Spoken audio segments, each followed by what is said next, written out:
Alright, is that better? Can you hear me now? I think you can hear me now. For some reason, my mic was off. Oh, I know why. I was making some adjustments off camera. Anyway, welcome to my stream. Welcome to GNN Gaming. I am your host, Retro. I am here on the GNN Gaming Network. If you aren't familiar with GNN, you should head on over to geeknewsnow.net, where we have more than 600 articles, all pertaining to geek news. And we are Geek News Now. We are powered by you, the fans. So if you're watching my stream now or in the future, we greatly appreciate you being a part of this. Hey, Gamer Dad, it's good to see you. Welcome to the stream. Tell me something good about your day.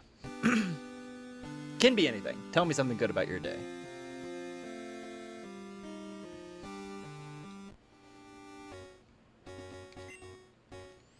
While I wait for Gamer Dad to come back, I did do some grinding off camera in my off week. So a couple things happened. I got Ho-Oh. I went back and got Ho-Oh. If you remember last stream, I had some difficulty, didn't go in with enough Ultra Balls. So I went back and got them. You had an excellent sales day at work. That is great. I've worked in sales, direct sales, for many, many years, and I know how good of a feeling that is. So well done there, Gamer Dad. How about me? Well, let's see. I actually had a pretty easy day, not too bad. I got to spend last night with my kids, and I've got family coming in tomorrow. So my day was honestly a pretty average day, but it wasn't a bad day. But I've definitely got things coming up in the next, couple days. I've got family coming in for the weekend, things that I'm really looking forward to. So that's all, that's all good. But, sometimes I think having a not bad day can be a good day,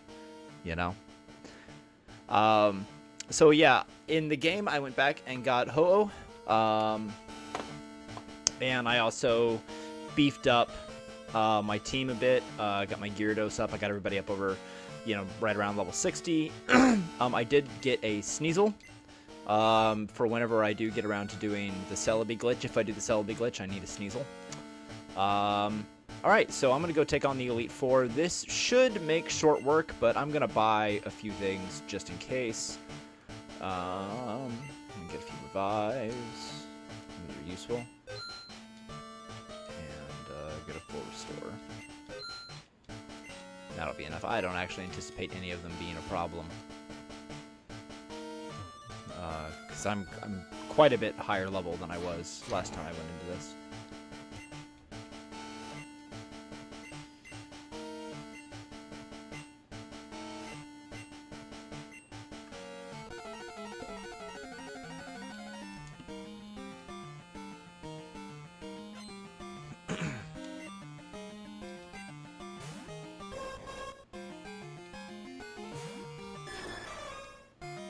What I like about this Ho-Oh, he knows some strong moves. Sacred Fire and Fire Blast are both beasts. Oh, how did you miss? Come on. I say that right as, it misses.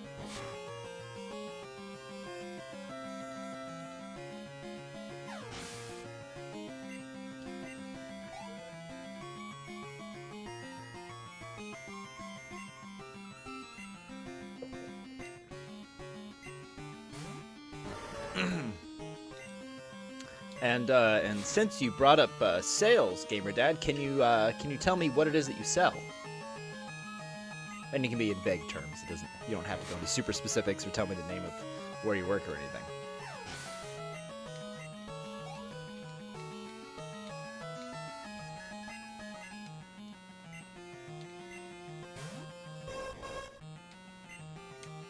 Insurance. Well, hey.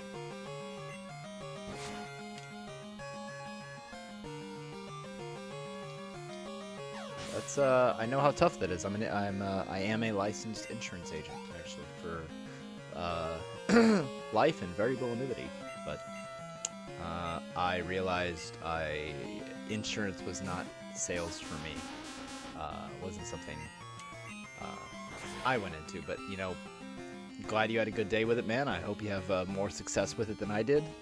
I liked showroom sales when I was doing that. I used to sell hot tubs in a showroom. That was nice. That was a good job. That was fun.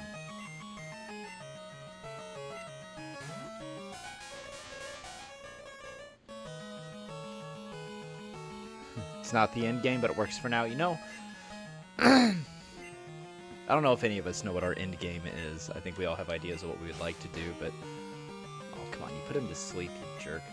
You know, I think we all have things we'd like to do, but you know, right now, taking care of your family does the job now. That's all you can ask for, man. There are worse ways to wake up in the morning.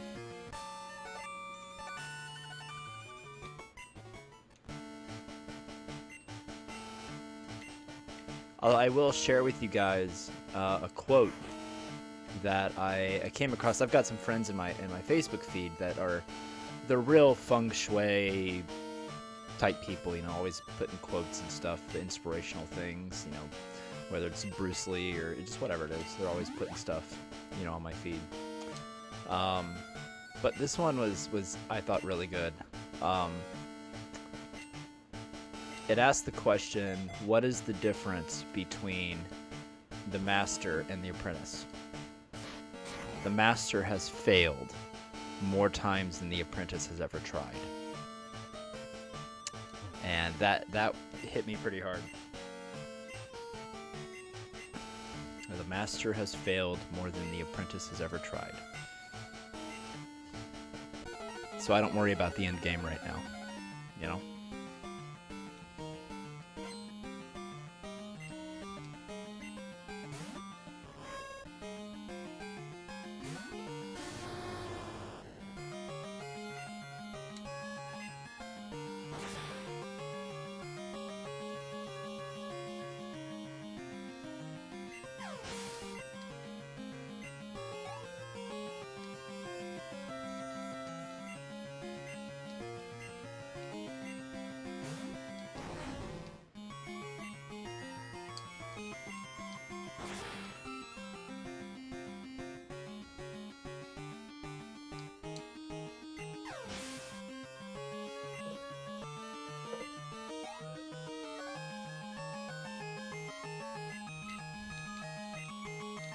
So I was trying to decide, excuse me, when I wanted to call Pokemon Gold over, because I called Pokemon Blue over, really I called it over after Mewtwo, and then I decided, after Mewtwo to do the Professor Oak glitch, where you get to battle Professor Oak. So I finished Pokemon Blue with that battle. I think with this, because I now have the ability to go get additional badges in the Kanto region, back where Pokemon Blue took place. Hey Lego Vader, welcome to the chat. Lego Vader, tell me something good about your day. And while I wait for Lego Vader to tell me, I'm thinking I'm gonna call Gold when I beat all of the next gym badges, which realistically probably won't take too long.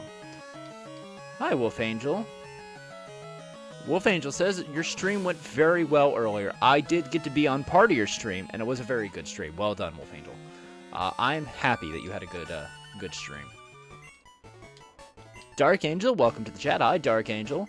So Lego Vader and Dark Angel, tell me something good about your day, no matter how small.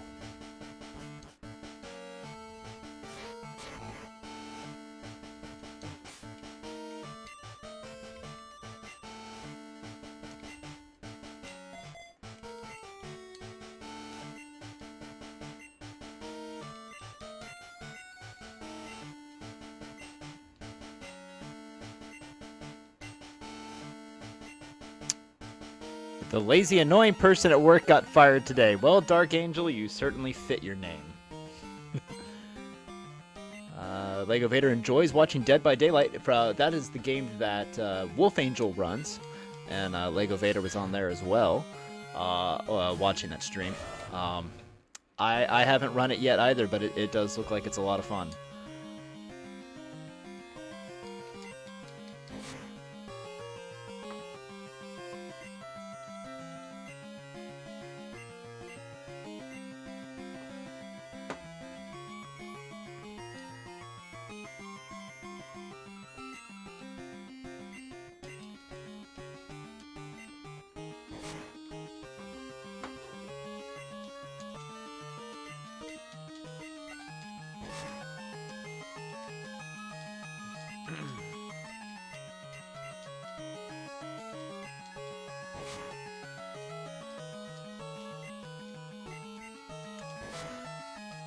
interesting thing about my chat, you know, I've got people who, you know, excellent sales day, your stream went really well, you got to enjoy watching Dead by Daylight, you got to enjoy watching somebody get fired. I like how it's, you know, I've got kind of all tiers of enjoyment in the chat right now.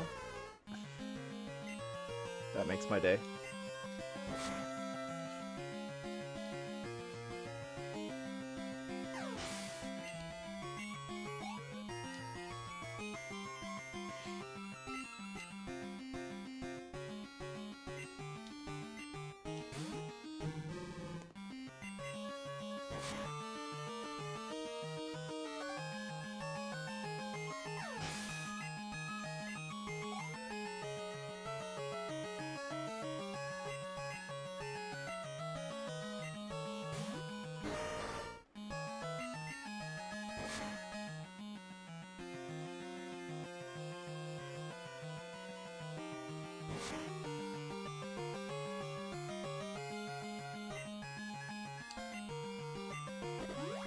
Oh, you jerk.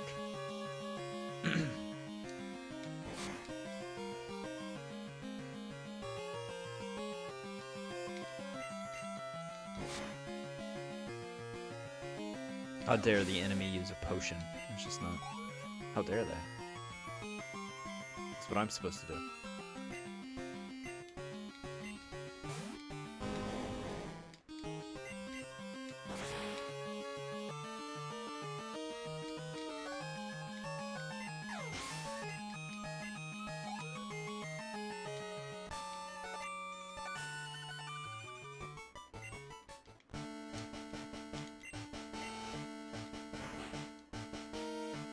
Alright.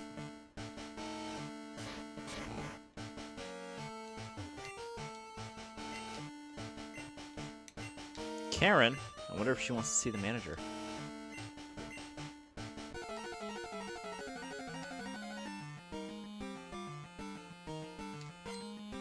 With hair like that, probably.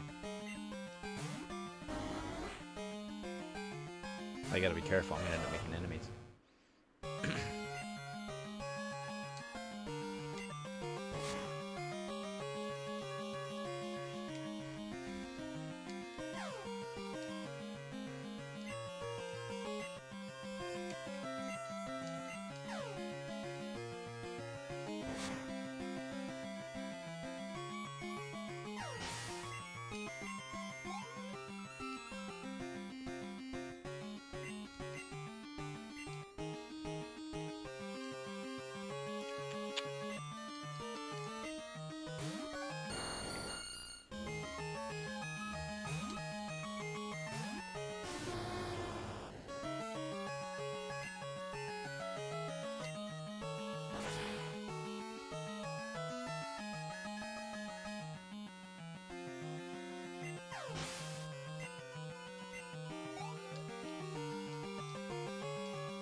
Dark Angel's gonna go make dinner, but you'll be listening. Well, enjoy your dinner. Since you'll be listening, I'll try not to talk about you while you're away.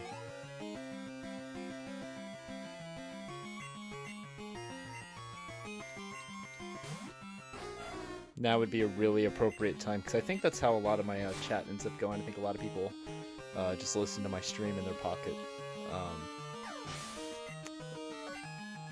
But now would be a really appropriate time for me to start talking in different accents and different voices. I think that would be hysterical. At least I would have fun with it.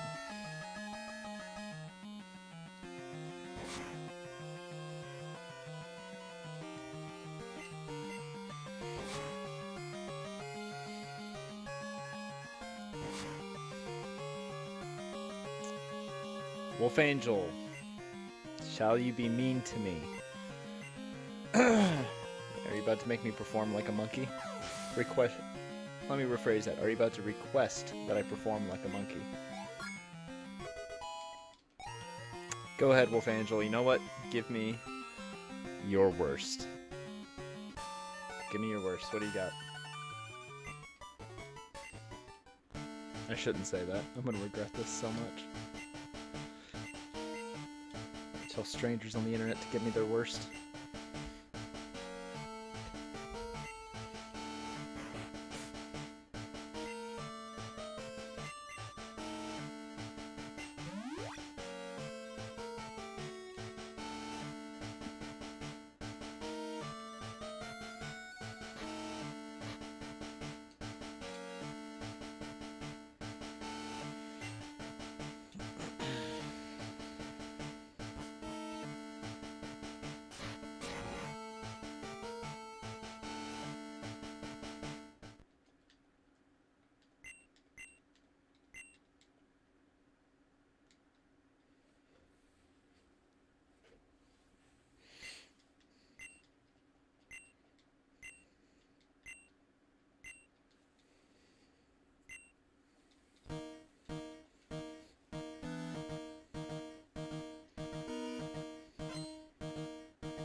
I gotta sing.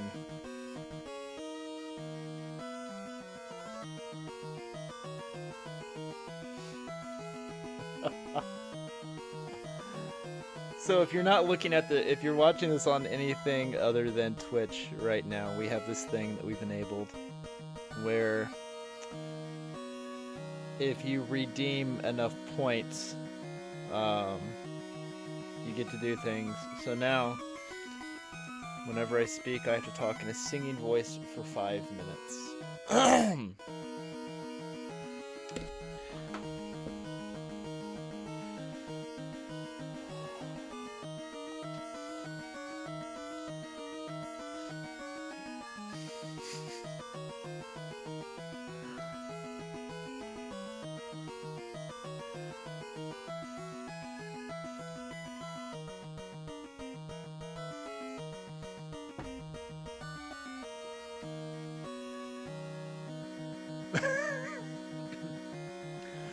Well, since the easy thing would be to not speak for 5 minutes, I think I will just avoid that.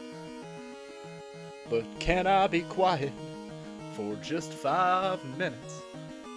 Or should I just sound like Elvis this whole time, baby?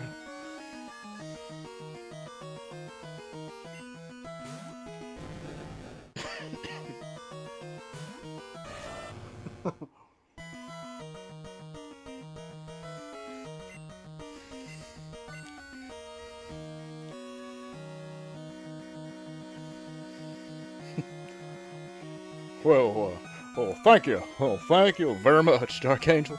Oh.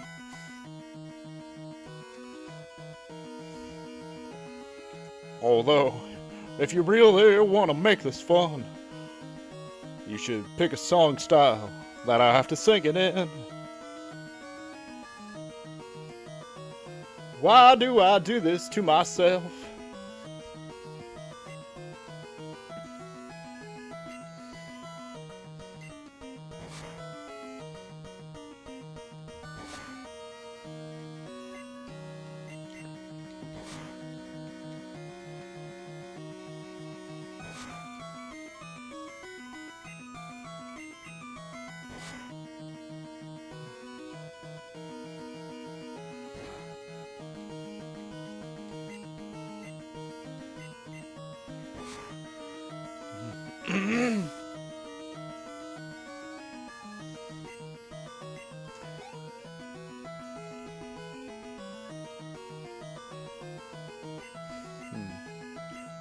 All right. Well, you want country. I think I can make that work. See, I had a southern accent for many years.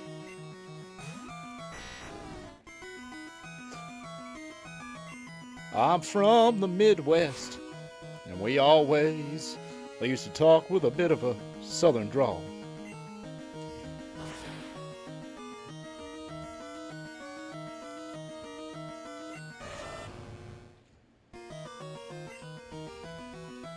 But you gotta remember, Elvis was really a country singer.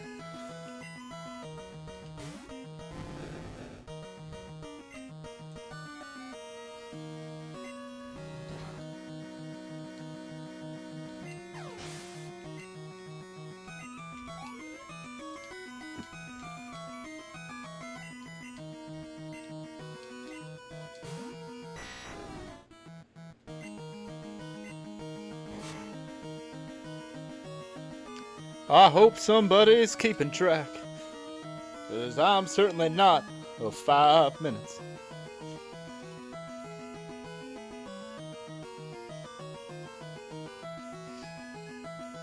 There is no timestamp from when things are said.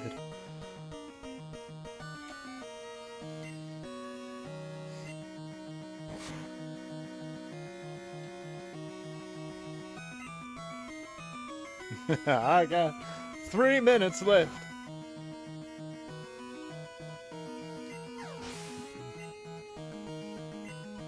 Of course, at this point, it'd almost be easier just to sing a country song. Because you know what happens when you play a country song backwards, right? You get your dog back, get your wife back, get your truck back. All those things come back to you.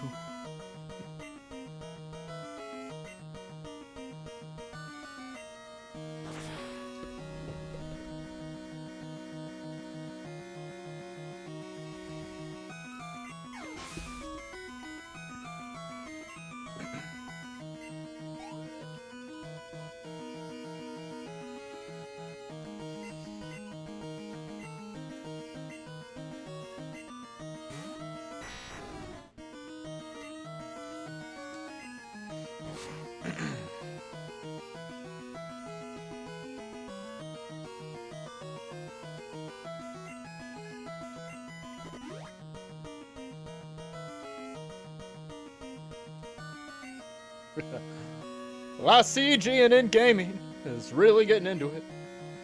That's good to know.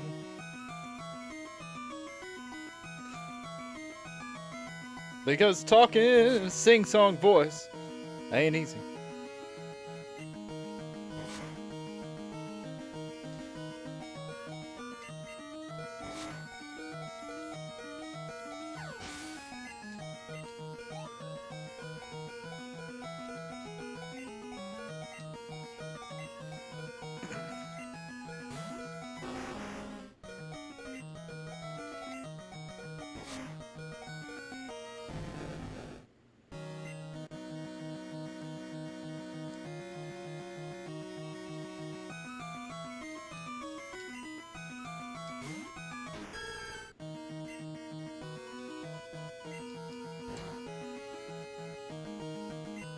Next. I shouldn't have sent him out, but soon my time will be done. You make me so lonely, baby. You make me so lonely. I get so lonely I could die.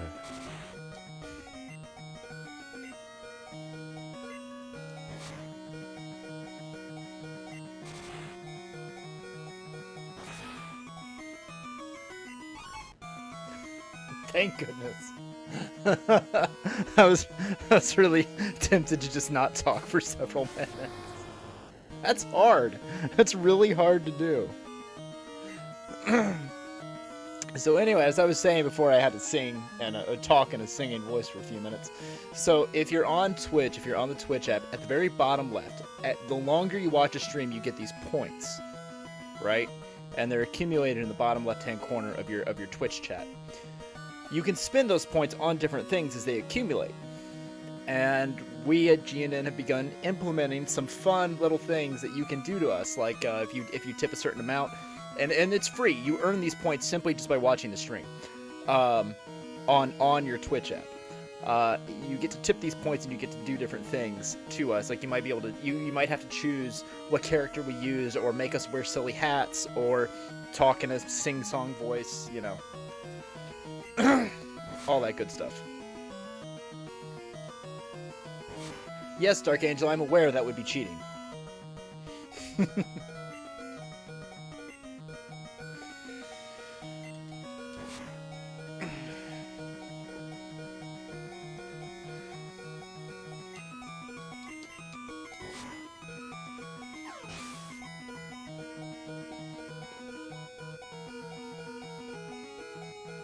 However, it's a little bit different from my stream, because, and I can't exactly screen share to show you what my screen looks like, but because I multi-stream to Facebook, YouTube, and Twitch, whenever you spend those points on anything, it doesn't show up in my chat window. What you see on my screen here, these chats are what I see. So you'll have to tell me that you spent the points. Now, I have a way to verify that you did, in fact, spend those points. But, excuse me, it requires clicking off to do that. So you'll have to tell me that you've done that. Otherwise, I won't see it right away. Hey, Haunter, welcome to the chat. Haunter, tell me something good about your day.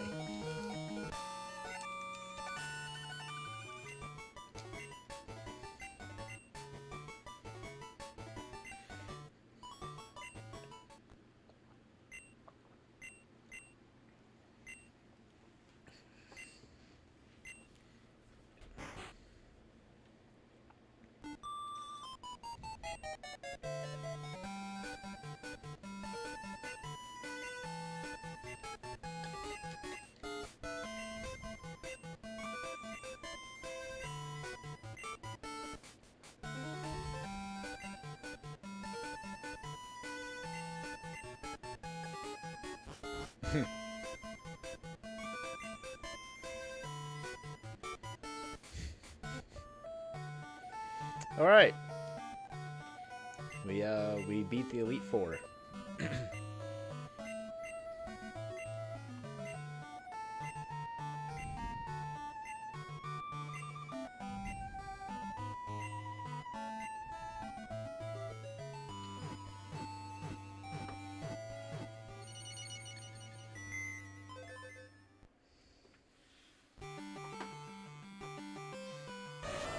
All right, so we're gonna go through the Hall of Fame here for a few minutes. So this would be a great time if you happen to be in the chat. Tell me something good about your day, something you're excited about. Make me do something silly. Hi, Larar, welcome to the chat.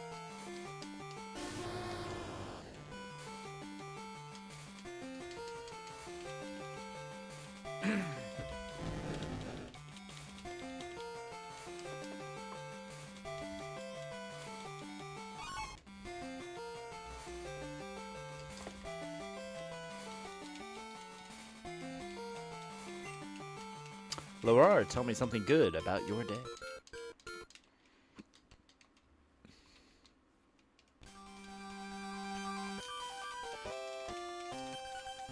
So I have to go through the credits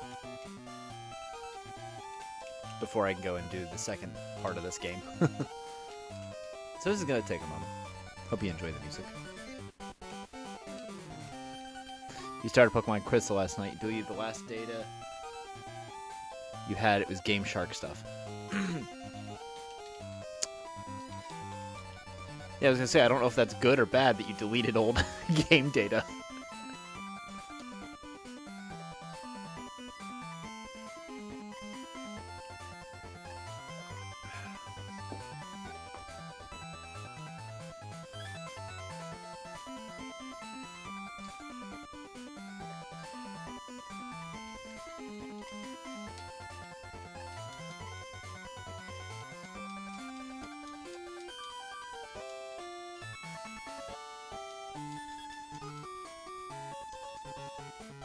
You still have the Game Shark. I do not have mine anymore. I don't know what happened to it. It just disappeared one day.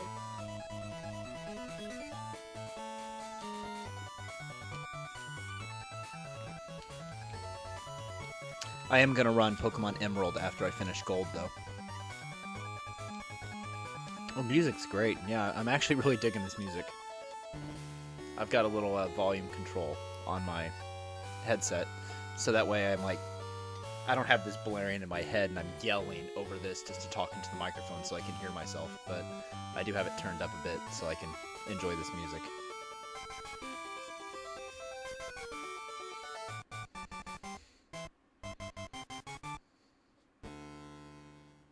Boom. The end.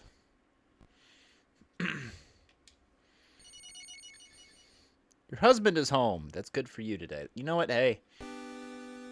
Every little thing, whatever makes you happy, is important. It's important. All right. Well, hey, I'm back here. What am I doing back here?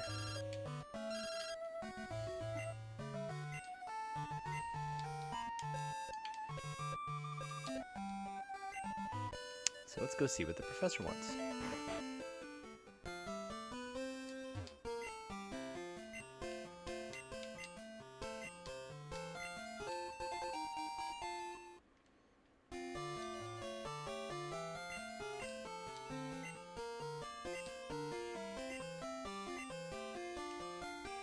Alright, so now we're heading over to the Kanto region. And we're going to fly over to Olivine City. But I realize that I haven't taught fly to anyone. So Ho-Oh's gonna learn fly.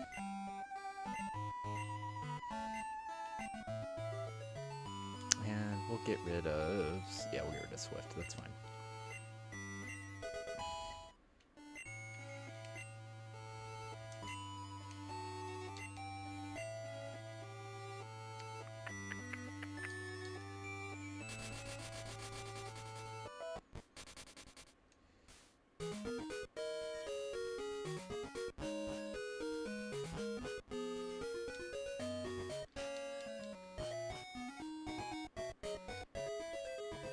Alright, we have our ticket for the SS Anne. Or the SS Aqua. Sorry, different ship. SS Aqua. Yes.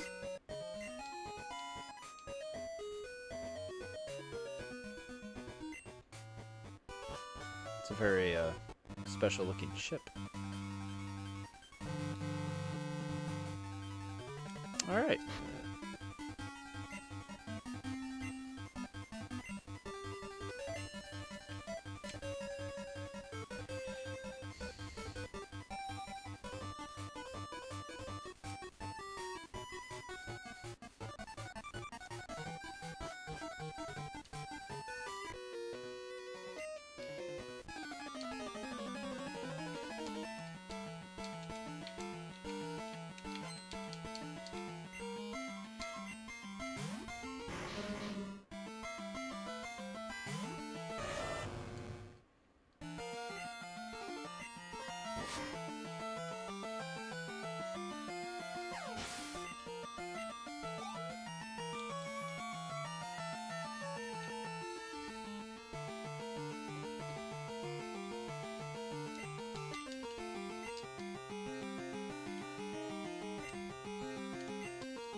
Hey Haunter, if you're still in the chat, I haven't heard from you, buddy. What's a good thing from you today?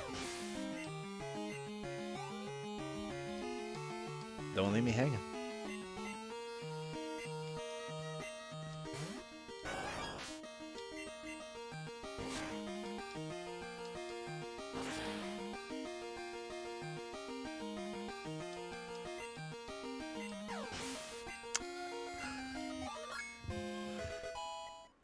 Alright, so I just happened to be over on my stream, and she's redeemed the hats off to me, which means that I have to wear a hat or a mask or something until somebody tells me to take it off. So I'm looking around my room. I don't have much in the way of hats or masks. Hang on one sec. You guys are lucky I'm wearing pants.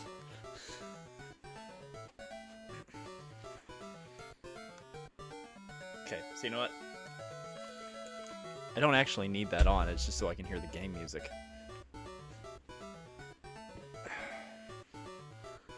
There we go.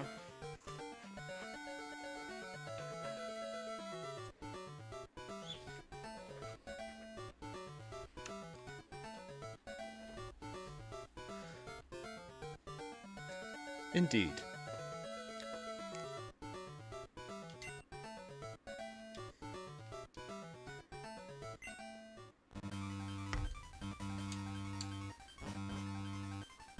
Spending the day gaming with your little sister is a very wonderful way to spend your time.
Wait, Hunter, so your sister was trying to track down a new in-box Pokemon Emerald cartridge? Good luck finding one.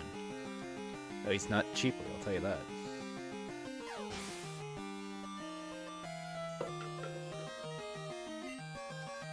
Now, there are some people out there making reproduction cards, but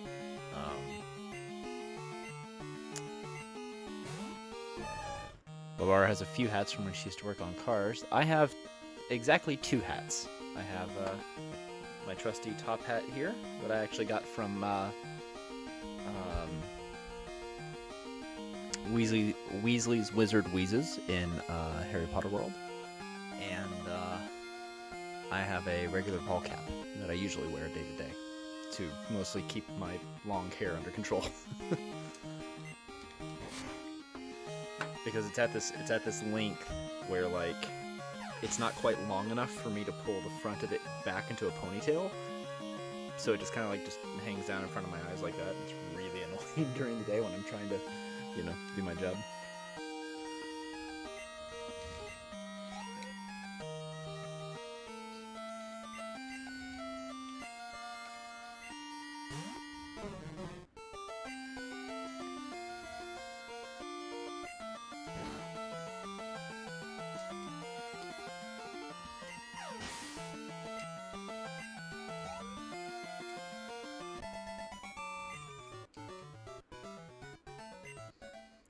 And Wolf Angel, I'm going to remember that you did the whole sing-song voice to me because I have quite a few points that I have saved up from watching streams. So I'm going to remember that. So just remember, each of you, whatever you do to me, I have plenty of points to spin back on all of you. You used to wear your hats all the time, now your hair is all long. It's going to be looking all goofy. I mean, kind of got the same thing going. I wear a hat to control my long hair because I have my hair is so thick.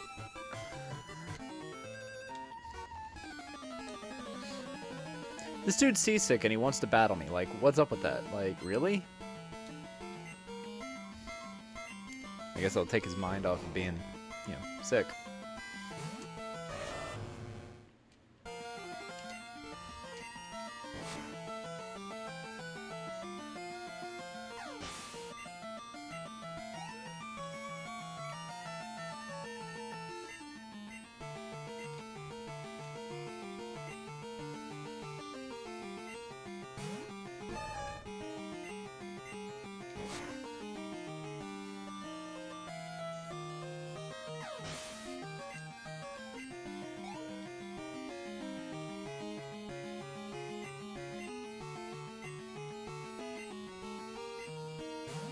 Somewhere around here in a box, somewhere. I have a Mardi Gras mask, but I don't have it out. Yeah, I have a Mardi Gras mask somewhere in a box. I have no idea where at the moment. I just know where my other ball cap is.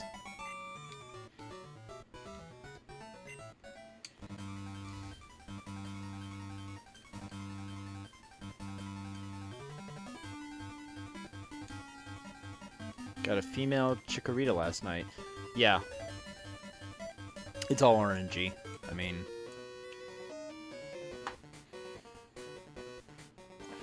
I'm a little nervous about doing the Celebi Glitch later on because it requires you to do the Pokemon cloning trick, but you have to deliberately get a corrupted clone, which requires you to reset the game on a very specific frame. I was messing around with it the other day, and I had the hardest time getting it. So I think it's going to be something I'm going to have to... To do the Celebi Glitch, you need several things. You need a male and a female Sneasel at level 51, minimum. But they need to have... What it is, they need to have the same move in the 3rd slot. And then you need a corrupted clone of a Pokemon. It can be any corrupted clone, it doesn't matter. But in order to even start the part of the glitch.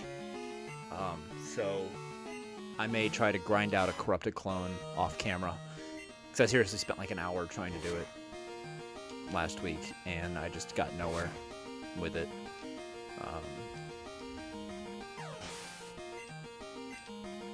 It's like when you're trying. It's like you're.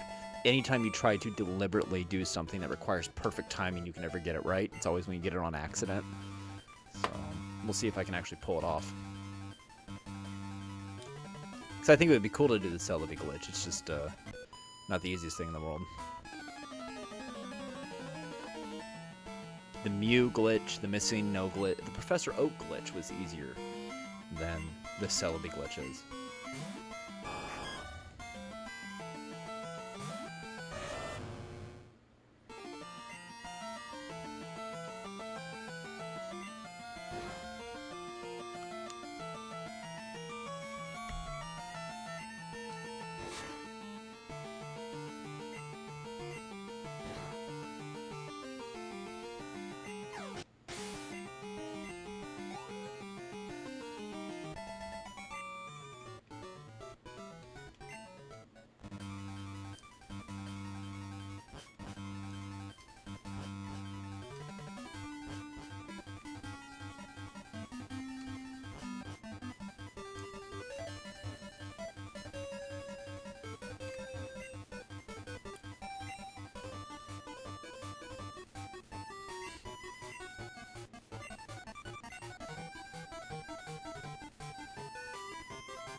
So this guy gives you the metal coat.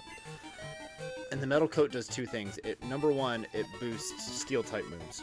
But the other thing is if you trade an Onyx while it's holding the metal coat, it'll evolve into Steelix. That's really about all it does.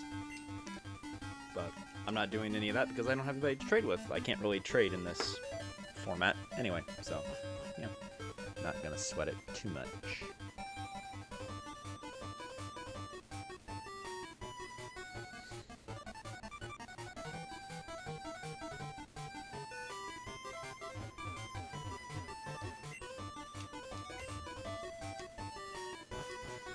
All right.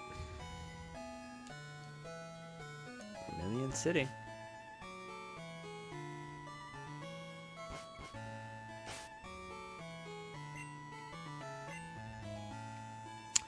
All right, here we are. So this looks familiar. You know, this is where we had, you know, basically all of Pokemon Blue took place.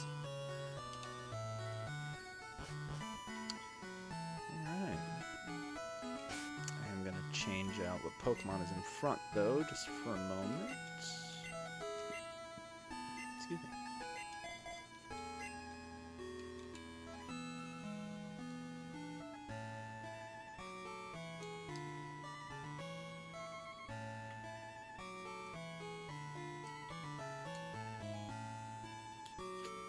I don't think I have any of my party that knows Cut.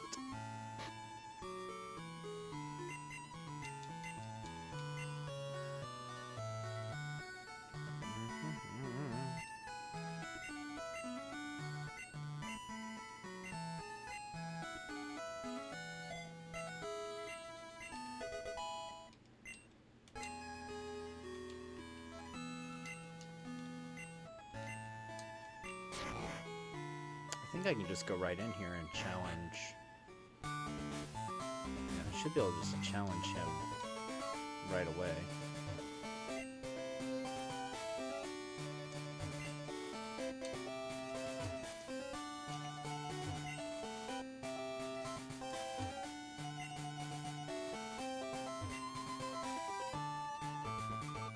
And this guy's gonna battle me. Yeah, both these guys are.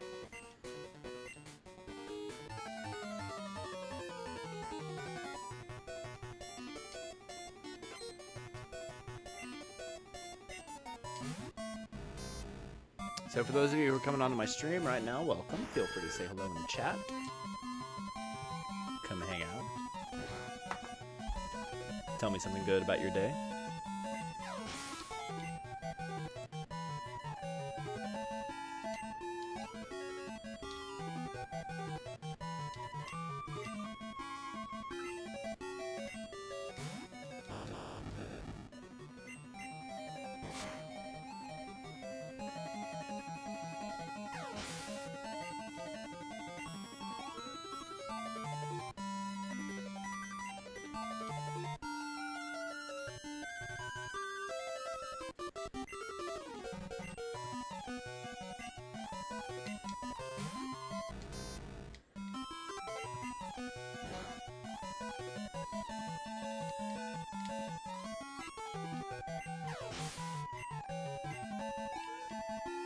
I can't take this hat off until somebody tips another 1,000 game points.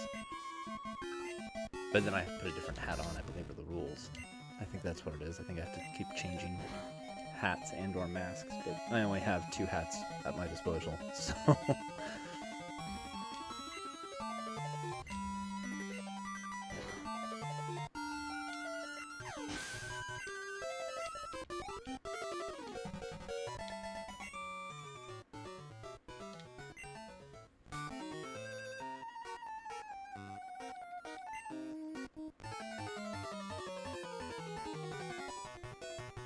Feels very weird to not have my headset on. I normally have my headset on. In fact, I have to take my earrings out so I can put my headset on. Because I wear 12 gauge either hoops or stainless steel studs in both ears, and so the headset irritates them. But I can't hear the game otherwise because, you know, audio quality.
Oh, he doesn't have the thing anymore.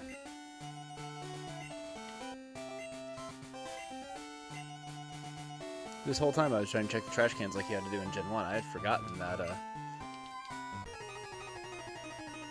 still want to know more about this war that happened. He's always like, I zapped my enemies in the war. But you never find out, like, what great Pokemon war happened. I'm like, who? I want lore! Give me the lore!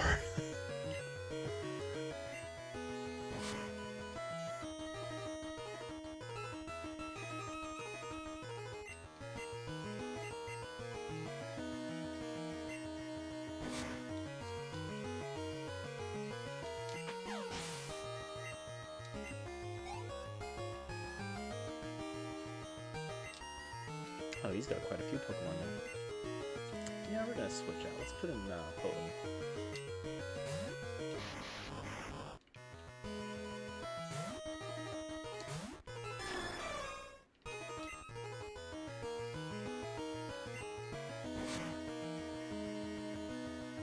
Hoenn's color scheme is very weird on this. The green with the orange is... It clashes something fabulous. It's just not, yeah. Big Raichu wants hugs.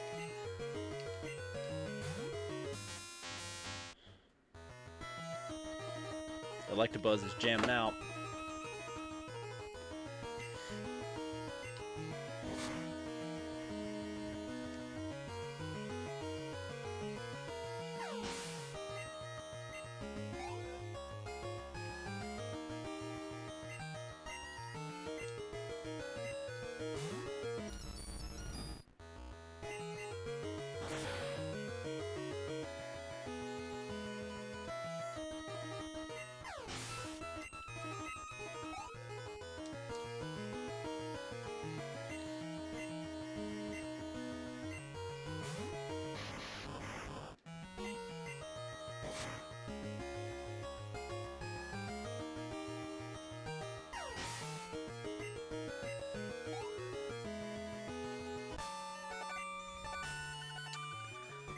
think I will call...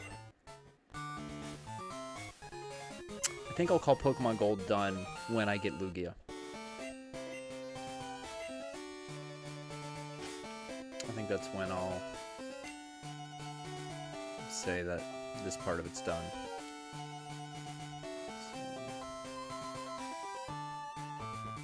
Got those.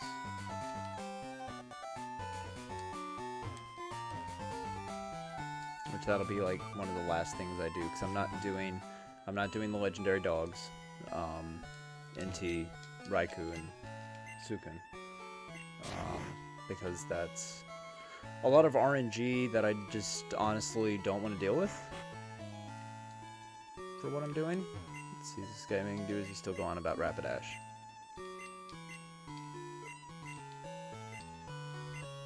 Yep, still goes on about Rapidash. Like 5 years have passed in between the games, and he still goes on about Rapidash. Yeah, we got a rare candy.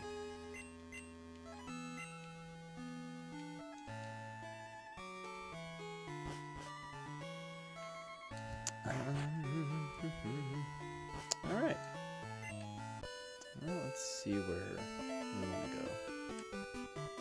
The landscape's changed a bit. Hey, a giant Snorlax.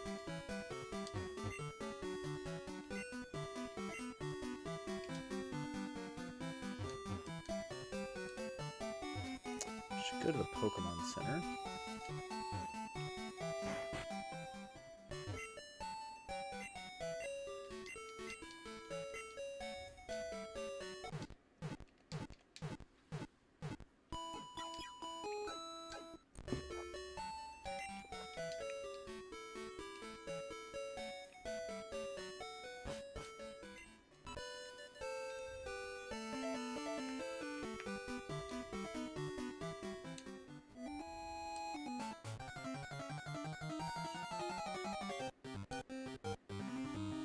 Ooh, Abra.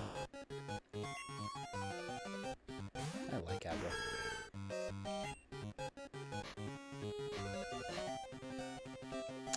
Abra is pretty hard to get though.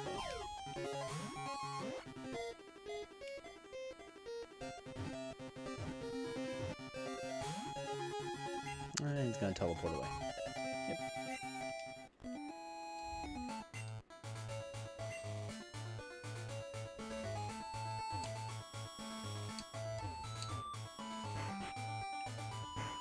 Okay, good. He lets me through. Alright.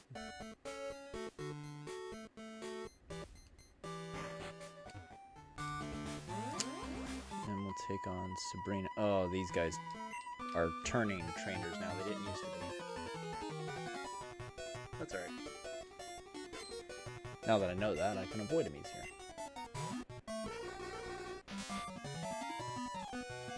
Yes, you can get both of them in both games. But where you get Lugia is, I believe there's a guy in Pewter City after you beat Brock who gives you the Silver Wing. And then you go back to Johto and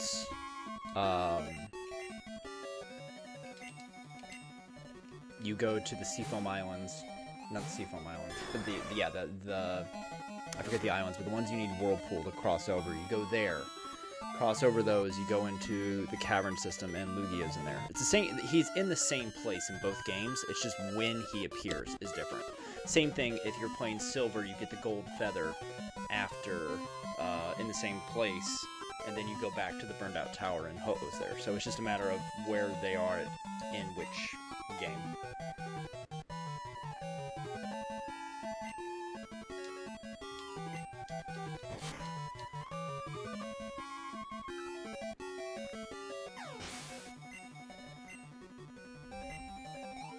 I actually, aesthetically, I like Lugia more than I like Ho-Oh. I think Ho-Oh just looks like a big angry bird, and I think Lugia looks real sleek and clean. I like his design.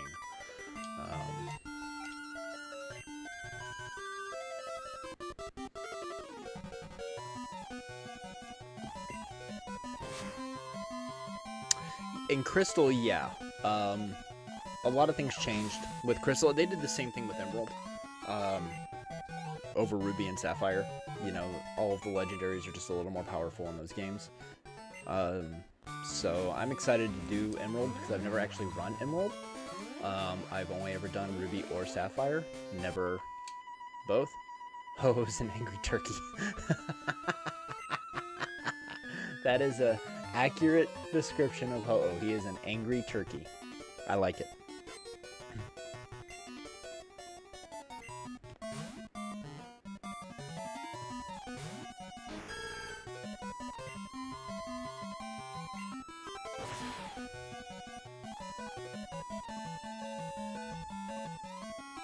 In what spare time I have, I've been playing PokéMon Snap, the new one, and I love it.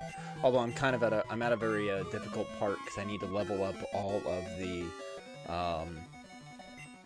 research levels to the next stage in all the areas before I can move on, I think. And yeah, it's challenging because you really got to pay attention to the photos you're getting and how you're getting them.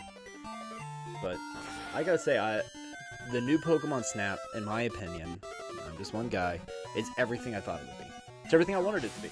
There's more Pokemon, amazing scenery, more levels, more options, new content.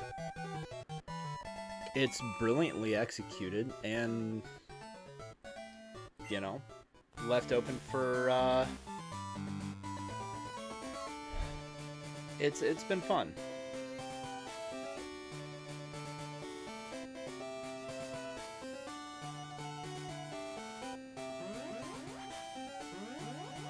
So I'm going to try a glitch here. So there's a glitch, a pause glitch, where if you pause and then stop, they won't turn for like a frame. Oh, nope. Yeah, I timed that wrong. There's a pause buffer that you can do for trainers that turn and rotate. Yeah, Lugia is a real tank. Particularly in Gold, because when you get him, he's level 70, I think, in Gold when you get him. But it's pretty much one of the last things you can do, aside from trying to get all of the Pokemon in both regions.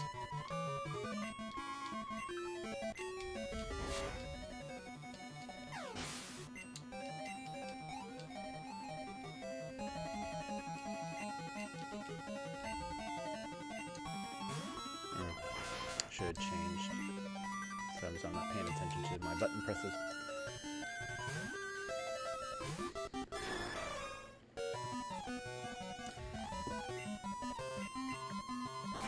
If I still had my Mickey Mouse ears, I could do my entire stream as Mickey Mouse. Oh boy! Hi, little buddy!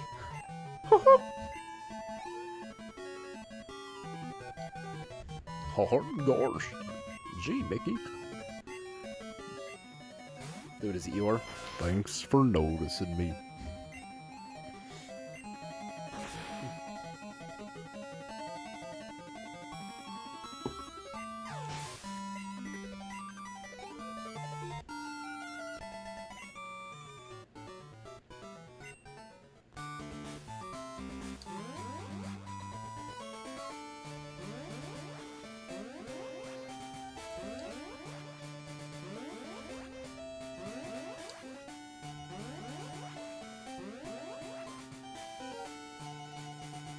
I think I'm gonna get you tomorrow? Why is that?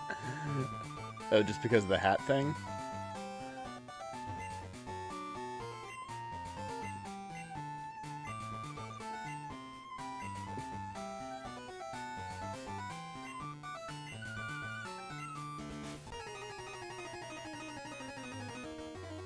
I think I'm probably actually gonna end up making short work of all these all these gym leaders tonight. Realistic, because I'm just gonna run through and just beat them as much as I can. Just run through.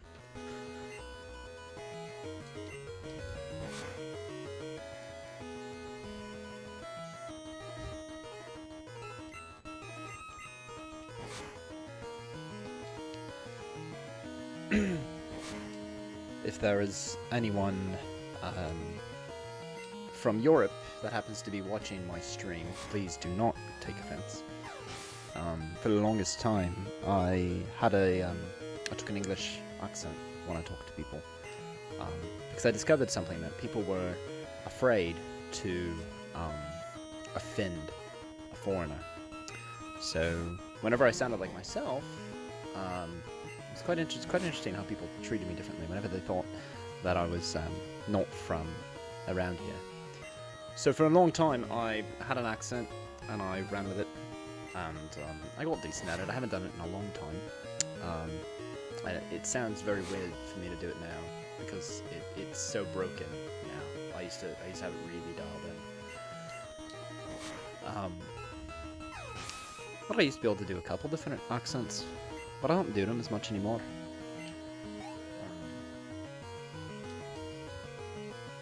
I don't know if part of it was born out of an insecurity of my own personality, or if it was just because I enjoyed screwing with people. Probably a little bit of both.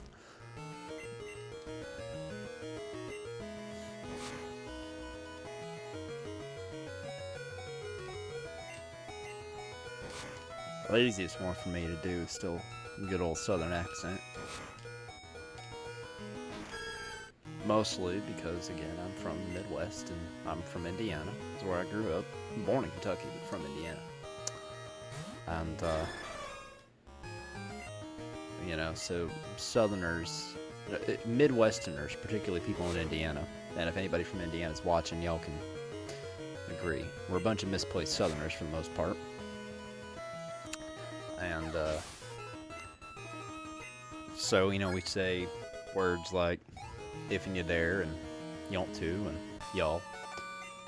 And it's fairly normal. You know, y'all is one person, all y'all is everybody. I used to wear a cowboy hat and cowboy boots once upon a time. Had this whole country boy vibe going. Never really worked for me, at least not back then. Do you think I like my hat? Well, I love this hat. I got this hat in Harry Potter World. And I have a very large head because I'm a very large person. It doesn't really show on the stream, but I'm a very large person. Very tall. And so finding hats that fit my head is hard, right down to ball caps. So I was very excited that I found a top hat that fit. It's a snug fit.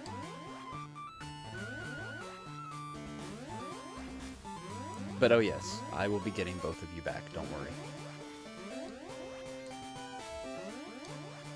Problem is I'll have to do something different to Wolf Angel, because I know Wolf Angel loves to sing, and Wolf Angel's a terrific singer. I've heard her sing on her stream many a time. Just because she's bored.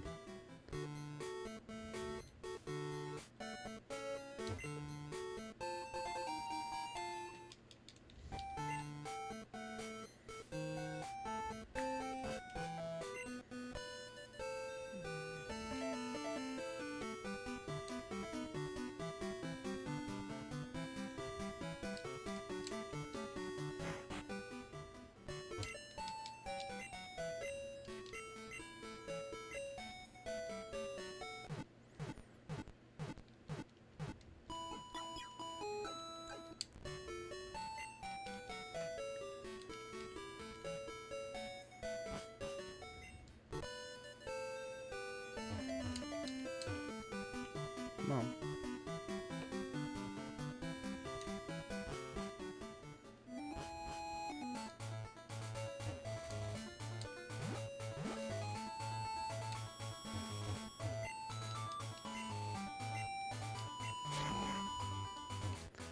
What I want to know is why the ladies in my chat are the one who are ganging up on me.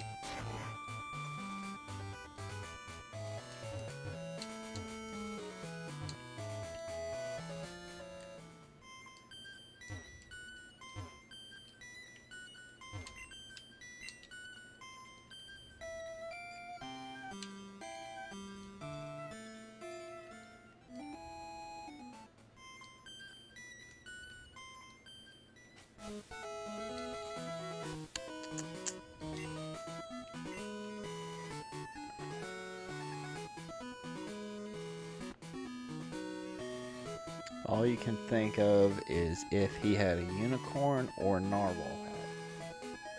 Really? You know what? Hang on to that. Hang on to that thought for just a second.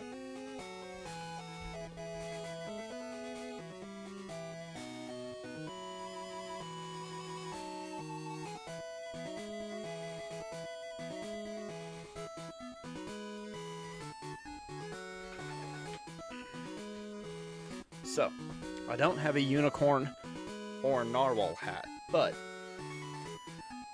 I have a unicorn in a hat, or a narwhal in a hat. In fact, narwhal's gonna hang out with me. Yes, I totally just raided my daughter's stuffed animals. There you go, dude. Super fluffy, too. Although he's just enough shade of green to be blending in with my green screen. There. Not a hat, but he's a... There. People scrolling through Twitch are gonna be like, what is he doing? Never take yourself too seriously.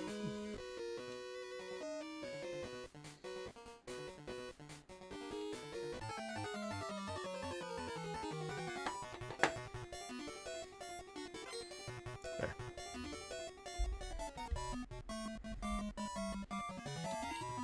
Actually kind of a good neck cushion.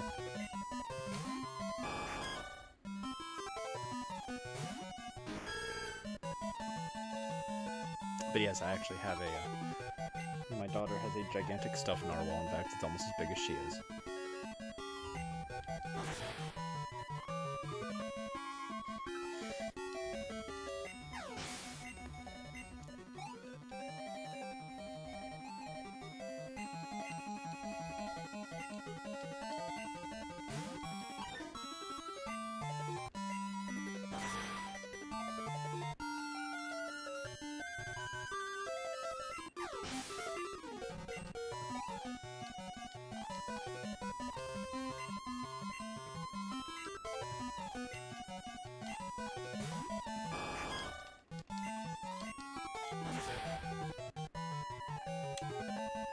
I'll say that it's very soft. It's like that super soft plush.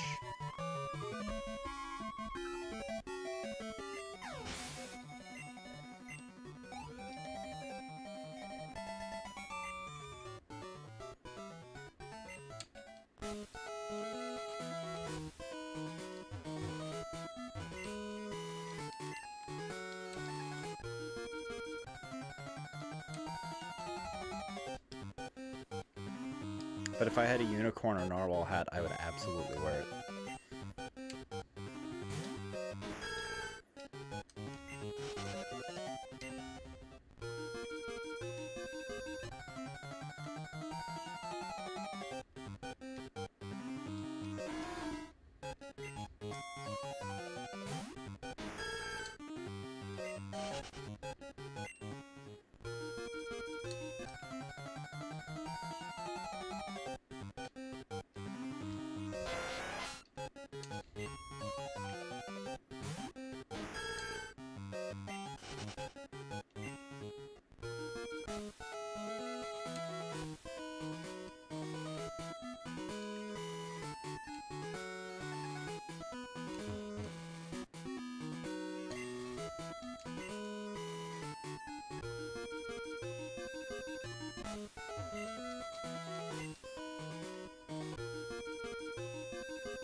Trying to avoid the trainer battles that I can.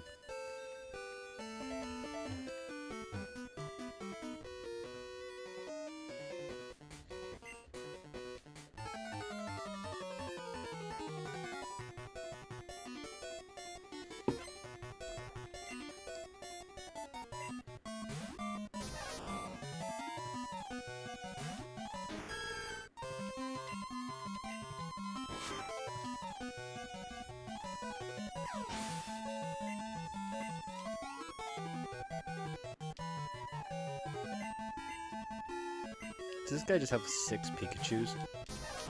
I think he does. I think this guy just has like 6 Pikachus. Alright, dude. You're gonna have to get down. I've been around my kids so much that I'm used to talking to my stuffed animal, to the stuffed animals as well. That happens. Part of it.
I hate this. You have to engage them, then go around.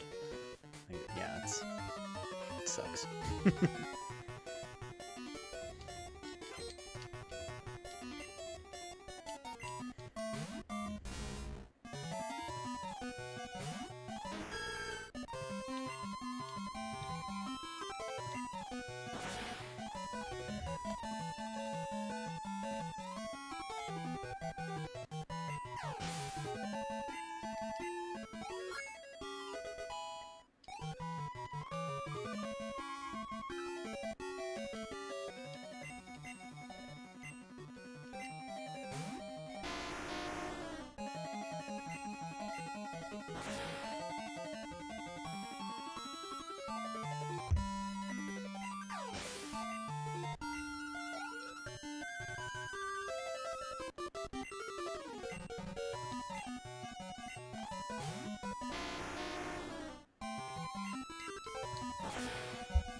For some reason, I'm reminded of a Robin Williams bit. I have no idea why.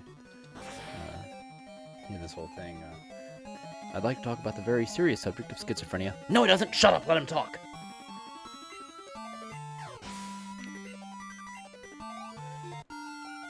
Probably because I talk to my stuffed animals, and to my daughter's stuffed animals, and to my pets. And often to myself, and sometimes answer myself. What gets weird is when you debate yourself and you lose. That's when it becomes a real awkward dinner.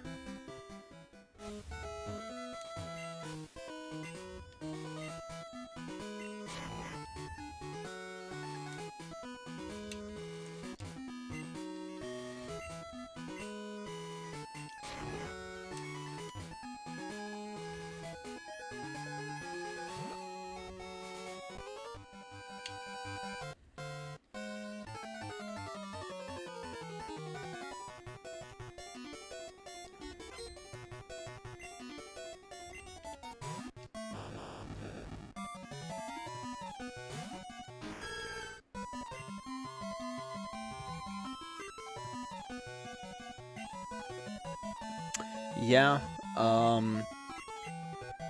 this part of the game, what's interesting is, because I did some grinding off camera, my guys are, number one, they're higher level than they average would be going into this section, because the highest level Pokemon in the Elite Four was only level 50, I think. Or in that range, like 50, 51. I think this is level 50 Dragonites that Lance had were the highest level in the Elite Four. So when you go into the overworld of Kanto,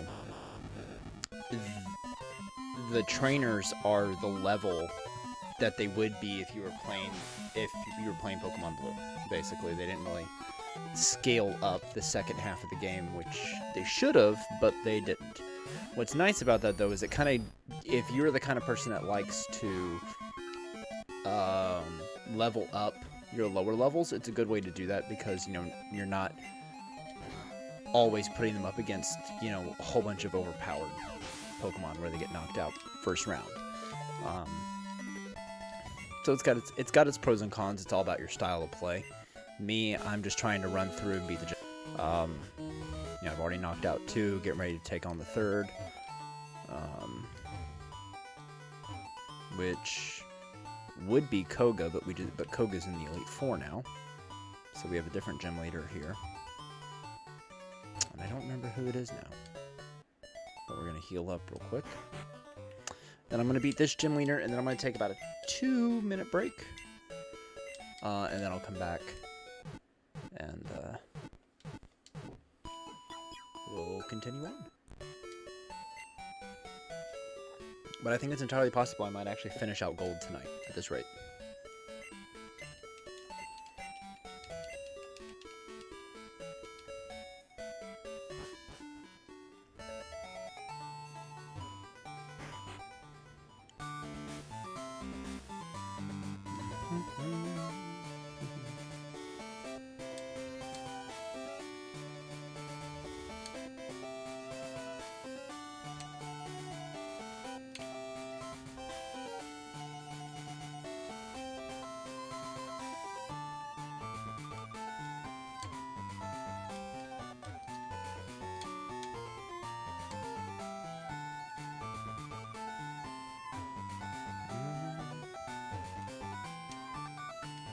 I'm not sure which one is the gym leader. Is it her? No. Oh, okay. Yep, it's her. Janine. I knew it was they all look the same. I was trying to remember which one it was.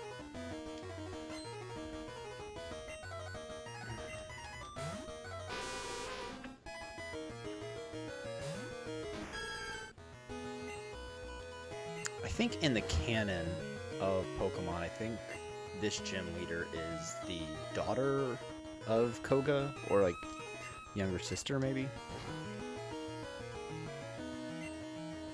But I believe she is related, or at least, I mean, very obviously part of the same ninja dojo.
Yay!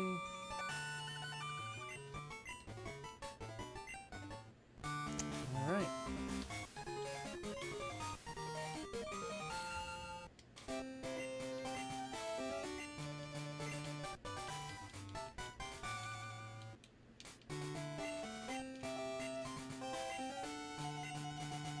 Yep, her dad. That's what it was. Alright, so I'm gonna do a safety save here.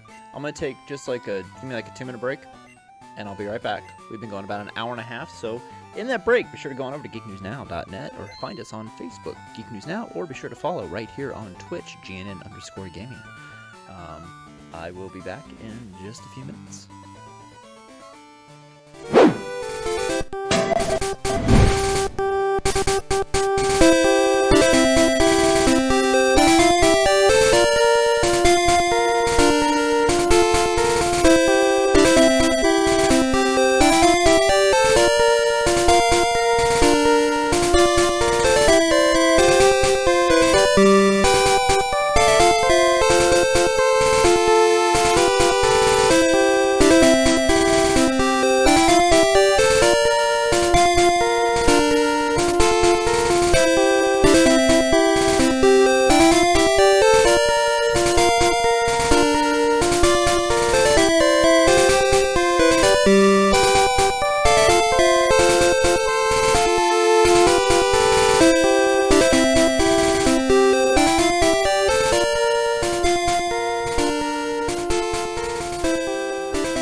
Okay, I'm back. Thank you for waiting.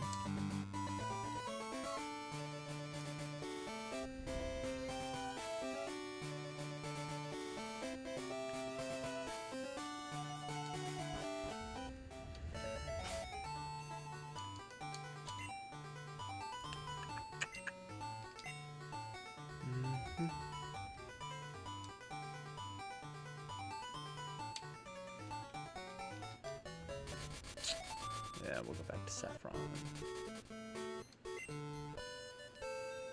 And go this way.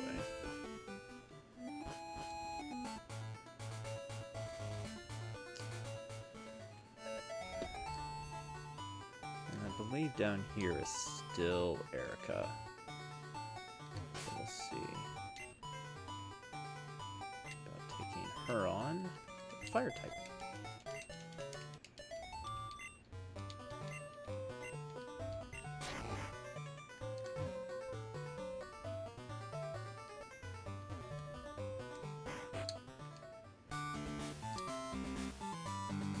Oh, clever. Now you put them right there so that I can't avoid them.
So, Larar, since you spent the money for the hat, would it be okay if I changed hats? Because my other hat's actually a little more comfortable than this one is to wear long term. I like this hat. It's just a very snug fit, particularly with my long hair. My other hat's a little more comfortable. But that's up to you, Larar, since you spent the points. I won't make you spend more. I will just, you can ask me. If you let me, I will change hats.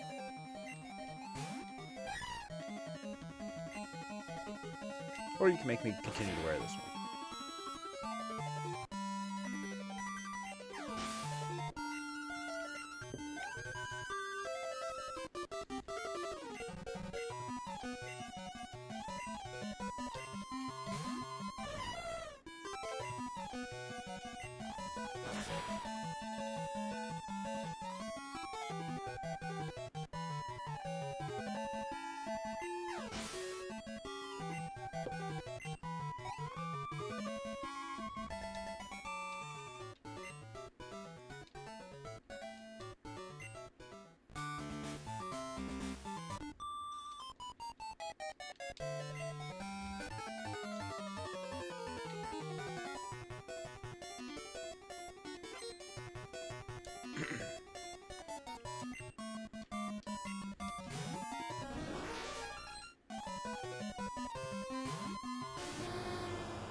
I love Typhlosion. I'm so excited that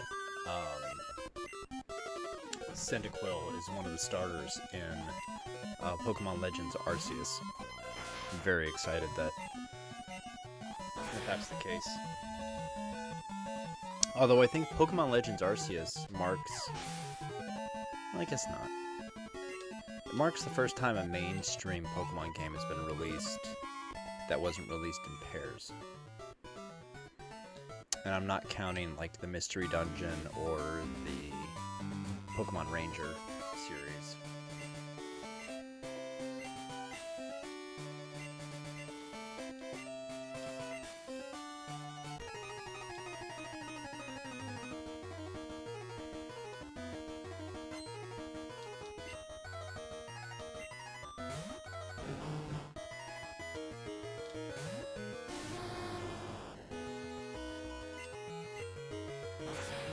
I got to the part in Pokemon Snap where you actually get to see Typhlosions, and I was very, very excited to see them because they animated them in a super cute way. They're very adorable. I wanted one.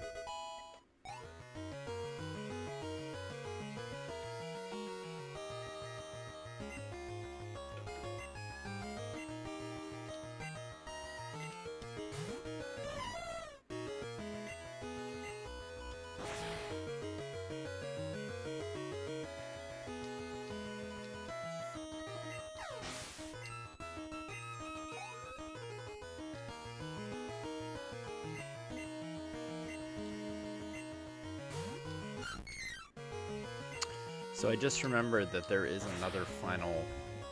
one great final trainer in the game. All of his Pokemon are like level 80 something. I haven't decided if I'm going to deal with him or not. Because I'm kind of, honestly, I've actually played Gold. At this point, this is like the appendices, if you will. I'm just trying to get Lugia because he was a gold and silver legendary. Not going the completionist route. Otherwise, I'd be catching way more Pokemon. So I'm kind of debating on, you know, best way to do it.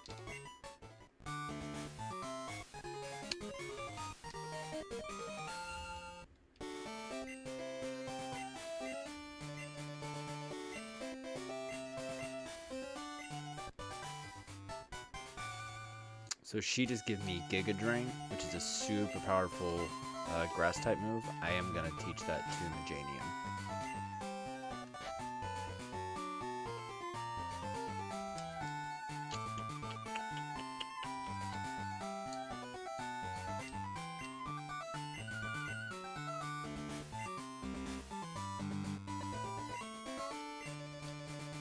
Interesting, Ho-Oh can learn Giga Drain, even though it's a grass type move. We're gonna get rid of Reflect.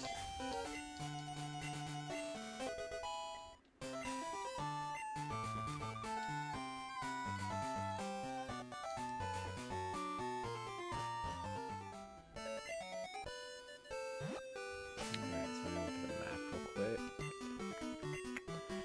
1, 2, 3, 4. And I've got half of the gym badges for this region.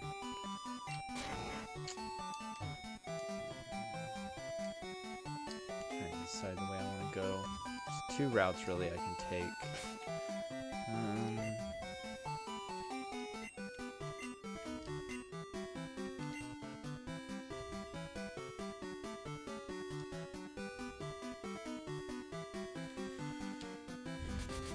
Yeah, we'll go this way.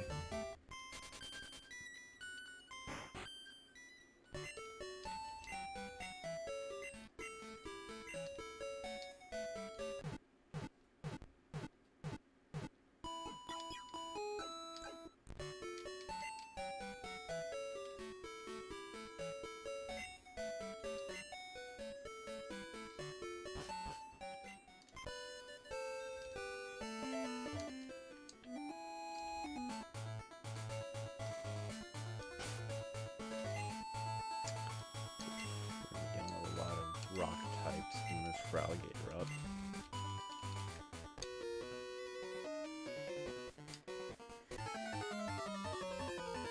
Now, I don't actually know any of the glitches for Ruby, Sapphire, and Emerald, so that may end up being a completely glitch-free run, which is nothing wrong with that. I may watch some speedruns just to get some ideas of routing, because I never played the original Ruby, Sapphire, Emerald. I've played the remake, Omega Ruby and Alpha Sapphire, which were amazing. But I do know that those are actually beefed up and changed a little bit. So it'll be fun to do that, because that's going to be a very new experience for me. Oh, right. Flash.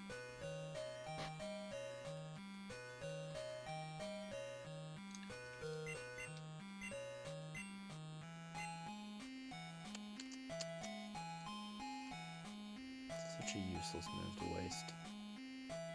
But, I mean, kind of past the point of really needing... yeah, we'll get rid of Recover.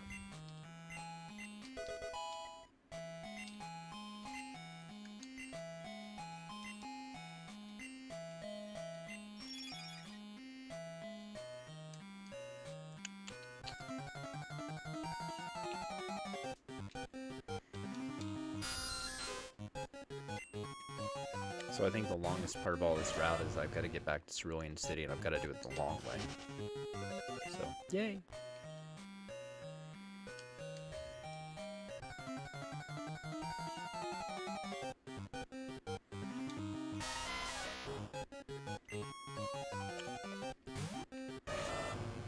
Should have got some repels. What are you thinking about?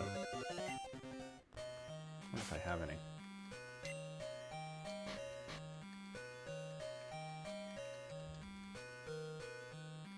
Nope.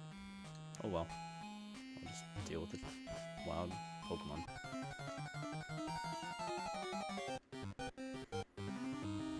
Wild Marowak. I like Marowak.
Aw, Cubone's awful cute.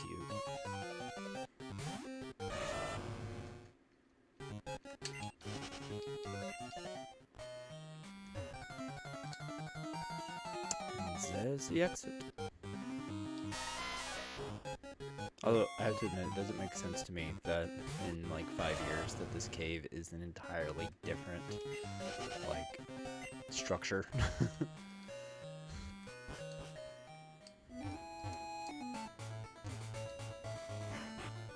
Convenient of them to put a Pokemon Center right here.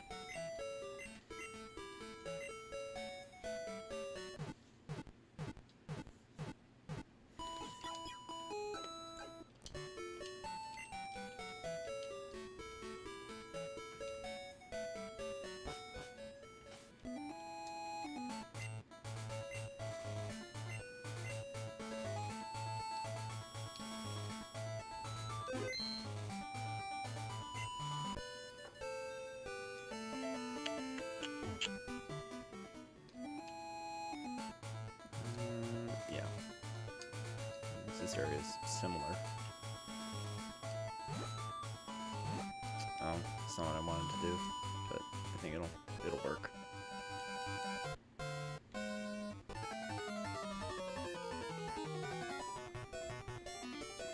I feel like these are like the exact same trainers that have been sitting in the same spot for 5 years. Oh, no. Didn't have a gold duck before. I'll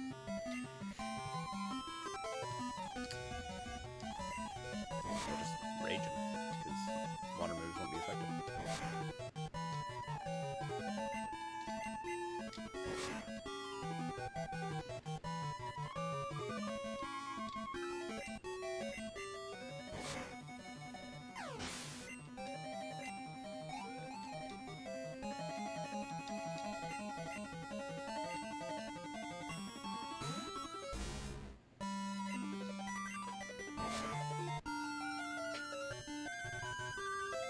You were the player that battled everyone.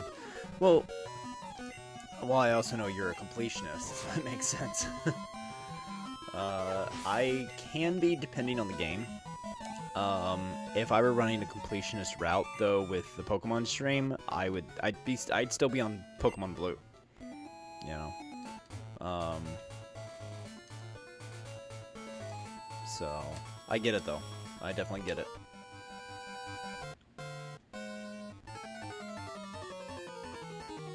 Thing is, this game is one of those that punishes you if you don't battle all the trainers, because you'll never be strong enough to face the last trainer battle you can do, like the big baddie, which is your rival, ultimately. But all of his Pokemon are wicked strong. And you'll never be able to beat him if you don't. So in a way, the game kind of punishes you for taking the speed route. Without cheating.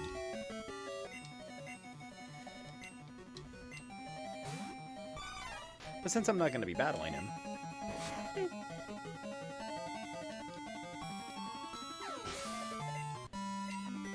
And it lures you into a false sense of security, because like you've seen, nothing in this region is a challenge.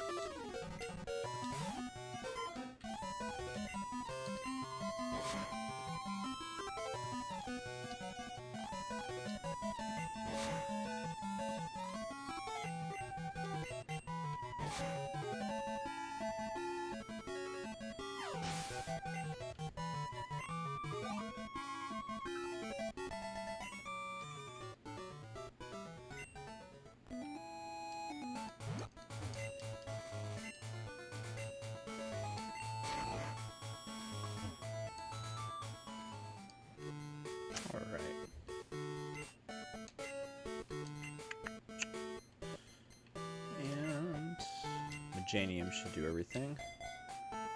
Oh, hey, Harry, welcome to the chat. Harry the Sloth. Yeah, Harry's the same way. A lot of people are. And the gem is empty. Okay. Well, let's see if anybody says anything. Yeah, nope, that's...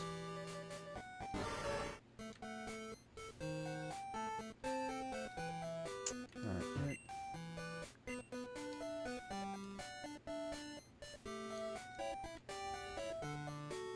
Is it gonna make me go to the power plant and do that power... Yeah, it's gonna make me do that. Okay. Gotta backtrack.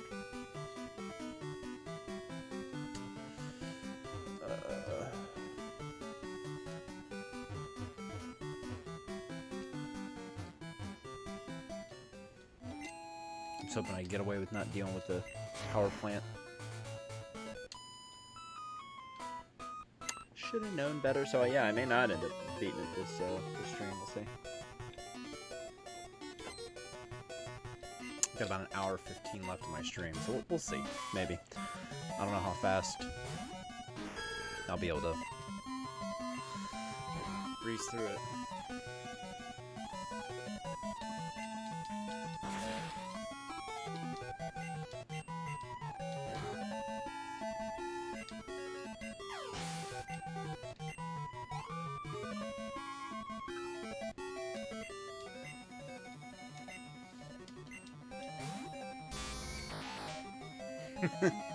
Big fat Raichu wants a hug.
Ooh, yeah, Celebi.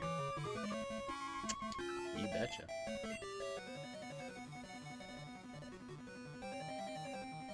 So I am gonna switch hats. I still wear a hat, but I am gonna switch hats.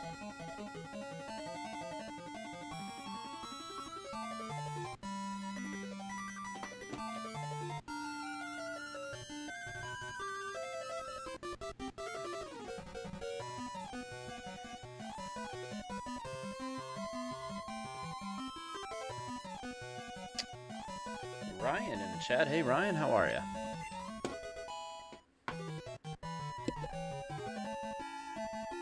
Coming in off Facebook.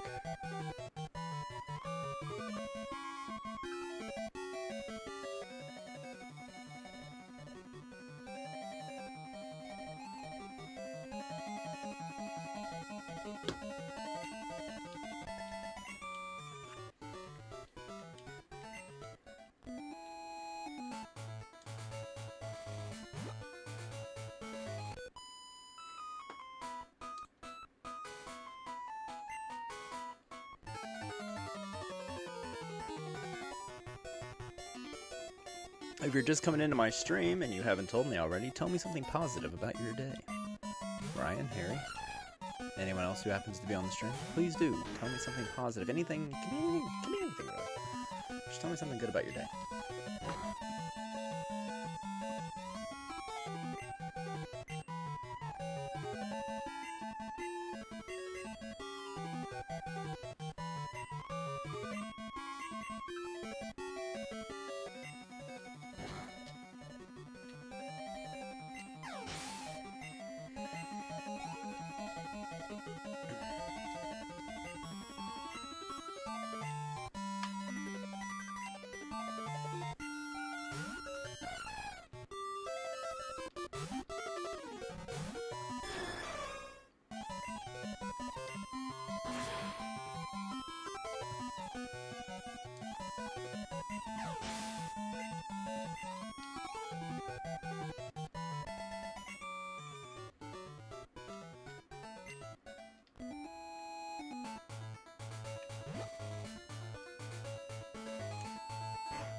You got your favorite Pokemon today. And what would be your favorite Pokemon?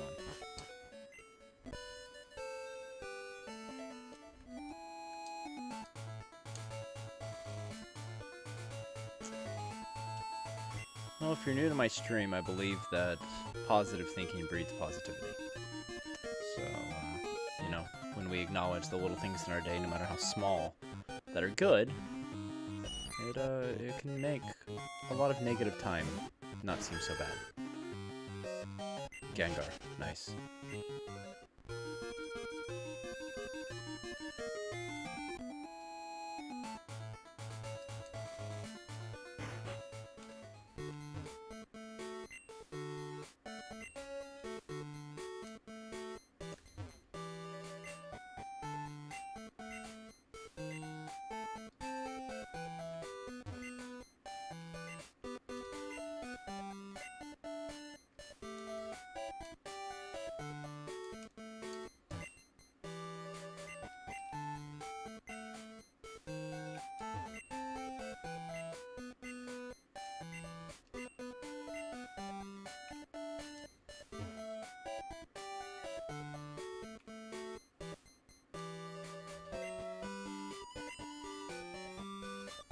You find my voice very relaxing. Well, thank you.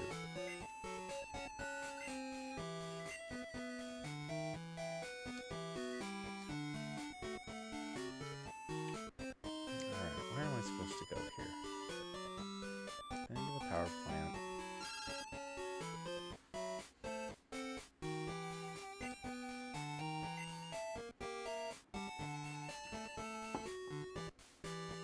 Shady character loitering around Cerulean. Alright. So let's fly back to Cerulean.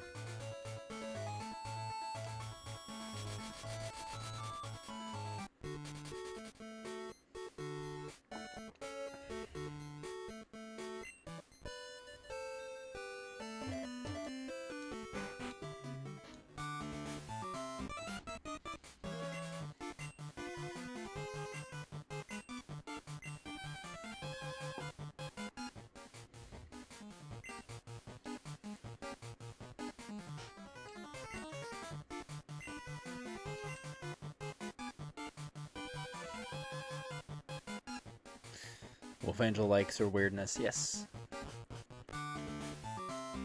There's nothing wrong with being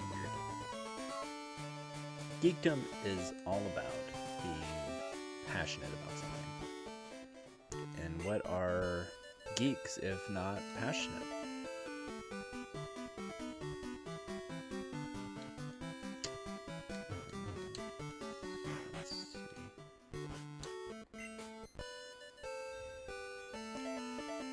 So I think people want to put too much emphasis on,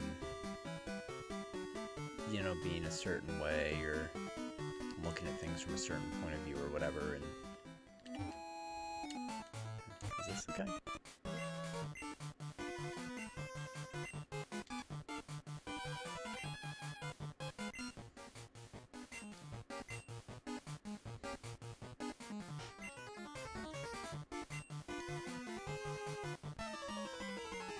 He talks like Yoda. Okay. Anyway. No, being weird is nothing wrong with being weird. Enjoy your weirdness. Weirdness is uniqueness. And I think it's one of those things, you know, the saying that, you know, you're unique just like everyone else. But everybody may be weird, but everybody's a different type of weird. So it's still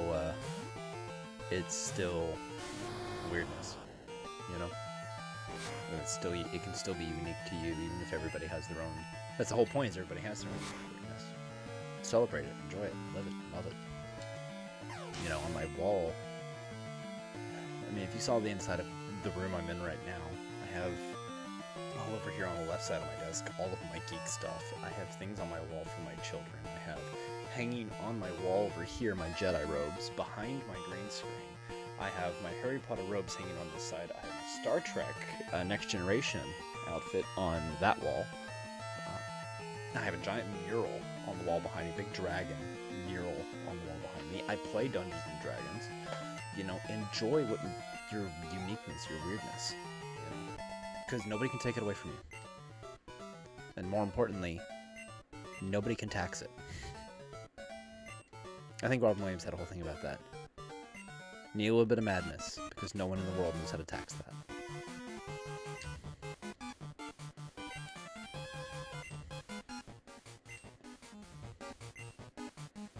Gotta love the Weird Geeks world. Do I like Harry Potter? I do like Harry Potter. I have my Gryffindor robes on the hanging up, actually on my wall. I mean, obviously my green screen's right here, so you can't see it, but behind my green screen, that big robe hanging on the wall there is my Harry Potter robe.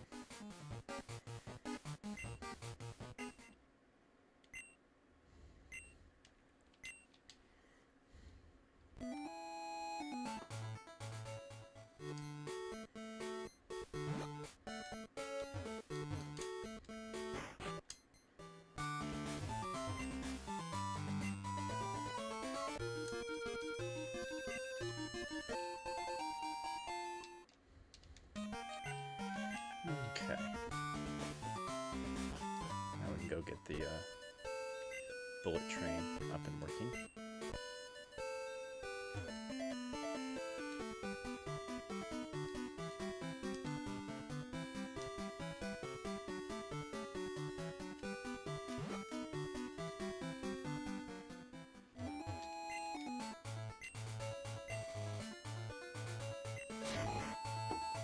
What I'm trying to decide is I will be finishing, because on Tuesday nights right now I'm doing Star Wars Jedi Knight Jedi Academy. So this Tuesday, this upcoming Tuesday, I will be playing that. I will be finishing that, the light side ending. And then I was thinking, because I'm going to have some time after it, that I would do maybe some Star Wars Episode 1 Racer. Do some pod racing to finish out my Tuesday night. But after that, I've been trying to decide what I want to play on Tuesdays. I'm really leaning towards doing Lost Odyssey, which was a JRPG released on the Xbox 360. It was made by pretty much all the exact same people who made Final Fantasy. Right down to the composer and the writers. So I considered doing that. I've considered doing more Star Wars games. I've thought about doing Zelda. I've thought about doing... I have a lot of options in front of me of things I could do, so I'm not really sure exactly the route I want to go.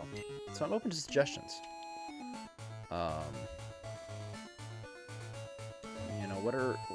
Thursdays are going to be Pokemon from here to Kingdom Come, basically. As soon as I finish Gold, as soon as I get Lugia, so that's where I'm gonna end Gold, is once I get all 8 gym badges and I go get Lugia. Once I finish Gold, I pretty much plan to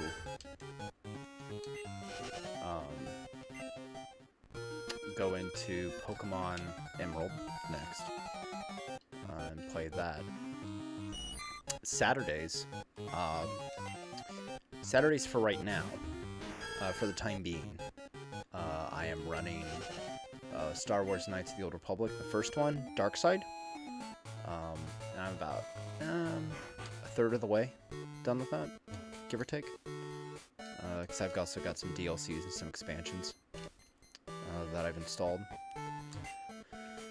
And then after that, I'm gonna do Knights of the Republic 2. Probably light side on that one, because it is the better game when you run a light side. Dark side doesn't feel it. Dark side wasn't as finished and as polished as light side is, for what that's worth.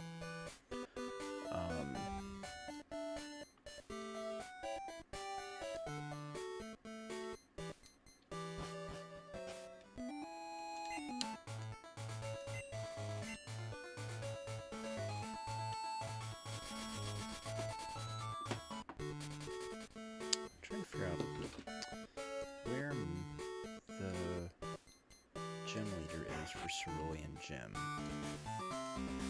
I think she's at Bill's, but I'm gonna see here.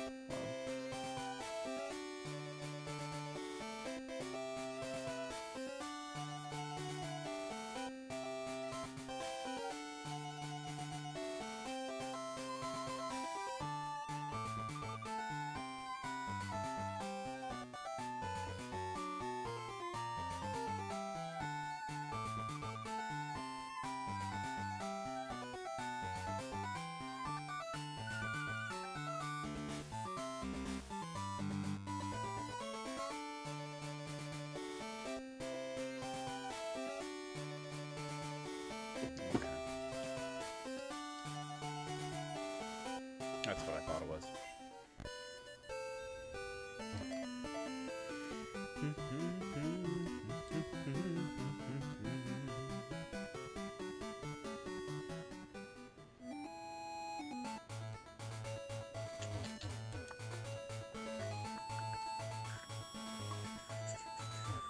Yeah, we're gonna be battling some trainers for a few minutes.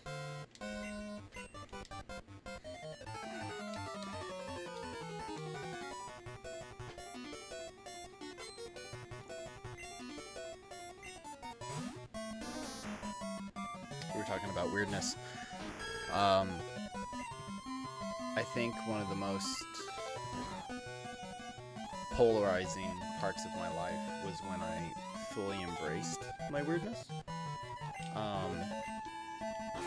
I tell you a little bit about me, since I've got a few minutes of just battling random trainers. I am a manufactured product. What I mean by that. Growing up, I was not popular, I was not liked. Couldn't get a girl to talk to me to save my life. Couldn't get a date. I didn't go to my senior prom because I didn't have a date. I was extremely awkward. I was the nerdy white kid who had all the answers, or at least thought he did. And nobody likes to know it all. So I was a very awkward nerd in the 90s and early 2000s, and it was not popular to be nerdy then. You know, that was still something you got beat up for. And I got in my share of fights. So right around my senior year, right after my senior year, I became a magician. I began learning magic tricks. I'd always been a fan of magic, and thank you. I became a magician, and I learned a lot. I discovered I was an extrovert, that I love performing, that I love presenting to people, that I love being in front of people. I love theater. I did some minor acting in high school, a lot of Shakespeare, but I would go on to do other things after, and I slowly became more comfortable coming out of my shell. However, I was still very much the awkward person. I didn't know how to talk to people. I didn't know how to blend into a scenario. So I started studying people. And like any good creeper, I would go to the mall, the food court, and I would sit and I'd watch people, and I would just take notes. I would watch interactions between couples. I would watch people who were single, people who were old, people who were young, people who were on dates, and I learned to spot traits about people. So I manufactured a personality. I created a look. I lost weight, I got in shape, I put on muscle, I started grooming my beard, my facial hair, my hair, all of that a very specific way to be appealing to people, to be attractive. I took vocal lessons so that I could learn to project my voice and do voices. I took, dance classes for a while so I could learn to move and be very comfortable with movement. I'd always been a martial artist, but I didn't flow when I moved, and so I learned how to flow, how to dance, how to walk, how to carry myself. And when I was on stage as a magician doing illusions, it helped me learn how to flow into the theater of the moment and the music and everything, and keep my footing. So I began manufacturing and changing all of these facets about who I was. And a large part of that was because I didn't feel like the person I was somebody people wanted. I was afraid to be me. And I was afraid to be myself publicly. So I became this other person. And I learned how to do accents, and I learned how to change my voice and everything. Well, as years go on, and time does, 15 years later, I've got way more comfortable with my personality, with who I am. So this is very much more me now. But to a degree, I'm still that manufactured person, because I molded myself into what I thought other people wanted me to be, and that became my personality.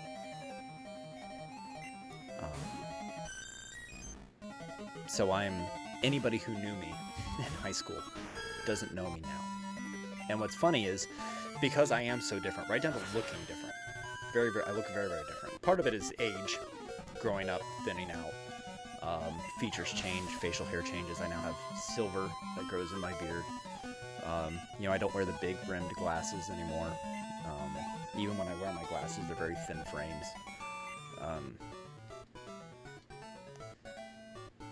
So people who knew me don't know me now because everything about me is different. And I think the most polarizing moment of my life was when I learned to accept that about myself. When I learned to embrace the geek, embrace the nerd, embrace that personality. And when I did, and when I put that personality on stage, when I put what I thought was the truest version of myself on stage, I became wildly more successful at what I was doing. I had way more fun with what I was doing. Because it didn't feel forced to be spontaneous, because I could just flow into it and just go with it. And I'm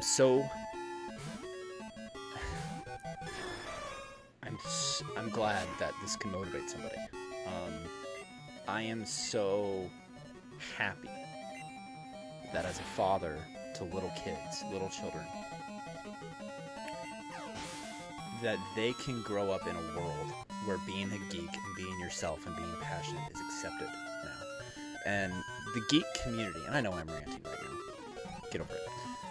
The geek community is one of the most accepting communities in the world. Because we don't care about your gender, we don't care about your sexuality, we don't care about your personality. Those things are all way down the list of things anybody cares about. Because it's more about, hey, I'm wearing a Batman shirt right now. What's really cool about this Batman shirt, and what I love about it, is all these kind of yellowish bats that you see. They glow in the dark. It's awesome. Anyway, I'm wearing a Batman shirt. Right. I wear this out in public. People go, hey, Batman. For half a second, we have something in common. We have even ground for half a second. And that is something that you can only get in geekdom. Because it doesn't matter. I know jocks and hardcore football fanatics. I'm not a sports guy. I'm not. Imagine that. I know hardcore football players, who still enjoy Justice League, who still enjoy Marvel movies. You know what? Guess what? Now the jocks and the nerds have common ground. It's brought us together. Video game streaming has brought the world together and the geek community together in amazing ways, to the point where you have communities like Games Done Quick, which raises literally millions of dollars for charity, and it's a bunch of streamers and speedrunners who are spend a week dedicating their own time and money to streaming 24/7 games for charity, and they raise millions. I think over $3 million per event is the average right now. That's insane. Off video games. That's the power we have as geeks. It brings us all together. And I think when the secret to unity is finding, it's just like the whole finding a little bit of happiness in your day and sharing it with somebody. The same thing is true. You want peace between people. You want people to get along. We have to start finding that common ground. I could care less what your life is like in the bedroom. I could care less what your life is like behind closed doors. I could care less what your life is like inside of your house. I want to know what makes you happy. I want to know what you're passionate about. I want to share that with you, because that's how we connect. So I hope other people get to the point where I am at, where I am so happy being me, that I really don't care if anybody else dislikes it. Because a friend of mine, he had a saying, I need more haters because all of my old ones have become my fans. I love that mentality. That you're just going to keep going along until even the people who hate you love you. And if they don't, they don't. And it's hard. You know, there's days where you feel beat down. There's days where you feel lonely. There's days where you feel like you're the only person in the world who can possibly do that. And then I hop on my stream. I've had a maximum of like 15 people on my stream tonight. You know, that's fine. But one person in my chat said that was motivating. You know what? You just made my night. And I'm glad it was. So you know what? Hey. Welcome to the Geek.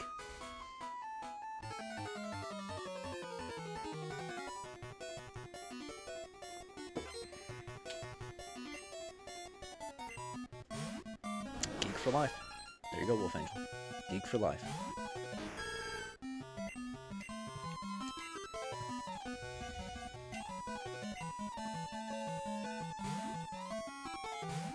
You take back everything you said. What do you mean? Did I offend you?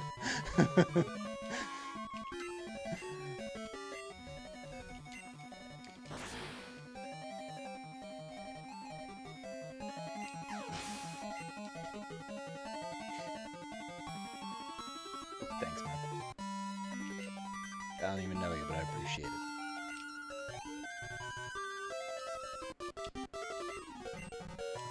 Again, power of the platform, power of what we do.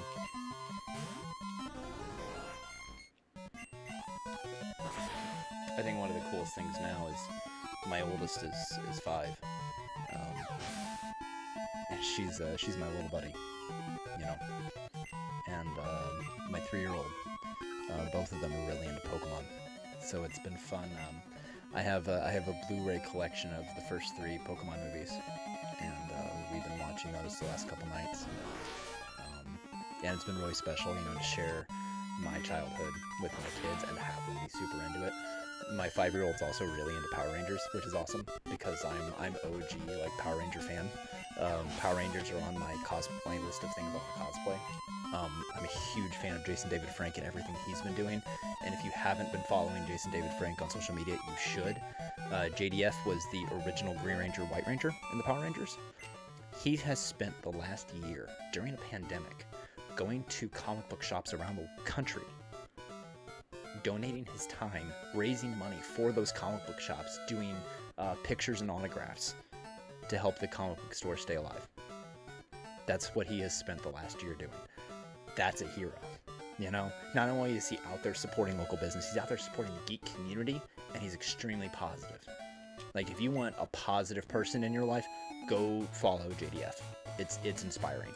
Because you can also tell that there's days, you can see it in his eyes, there's days where he's pushing. He's struggling, and it's hard, and you see it, but he's always out there for the fans. And he's always out there to try to make somebody else better. I didn't used to follow him as much, and then one day I started looking up what he was up to.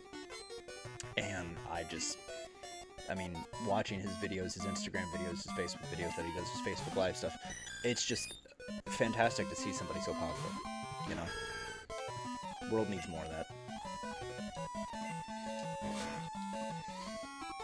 I don't even listen to the media. I don't have cable. I have streaming services. I figure if I want news, I can look it up.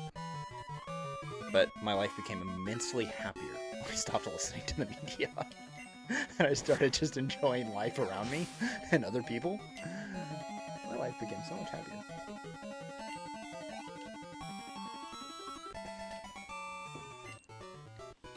Now I'm just rambling. I'm sorry. I'll stop. Give me something to talk about if you if you want me to change topics.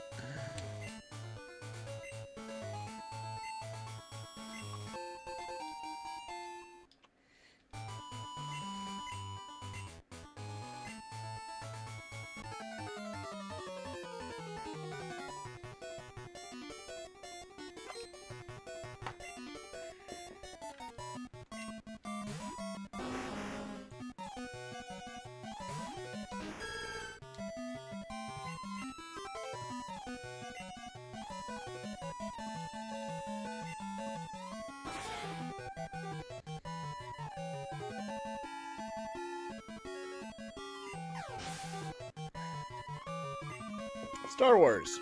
Get me on a Star Wars topic. Where to begin?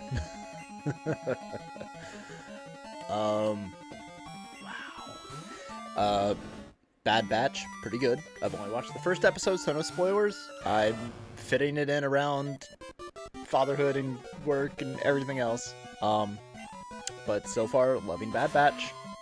It's pretty good. I am still a fan of a lot of the extended universe stuff, so a lot of the books, and I mean, I've got a section of my bookshelf like this that's just Star Wars comics. So, yeah, I'm a big fan of the stuff that people have put out that fills in gaps of the Star Wars universe. Excuse me. I made a Star Wars fan film with several friends. 12 years ago?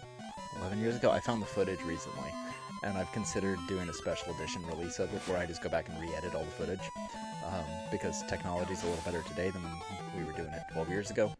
At least my technology at my disposal is better today than we did it 12 years ago. But it's kind of cringe to watch. It's hard. I don't know if I'll ever release it to the public. I'm not even friends. I'm not even in touch with the guys that I did it with, but it's a good time. Oh yeah, this is funny. We just scare off Misty's date. She gets really mad. I can talk about any comic. You know, while that's going on, I'm looking at my comics. They're like 4 feet away, so I'm trying to see them. Alright, we're gonna battle her real quick. Hang on. Back to Cerulean. If you haven't read it,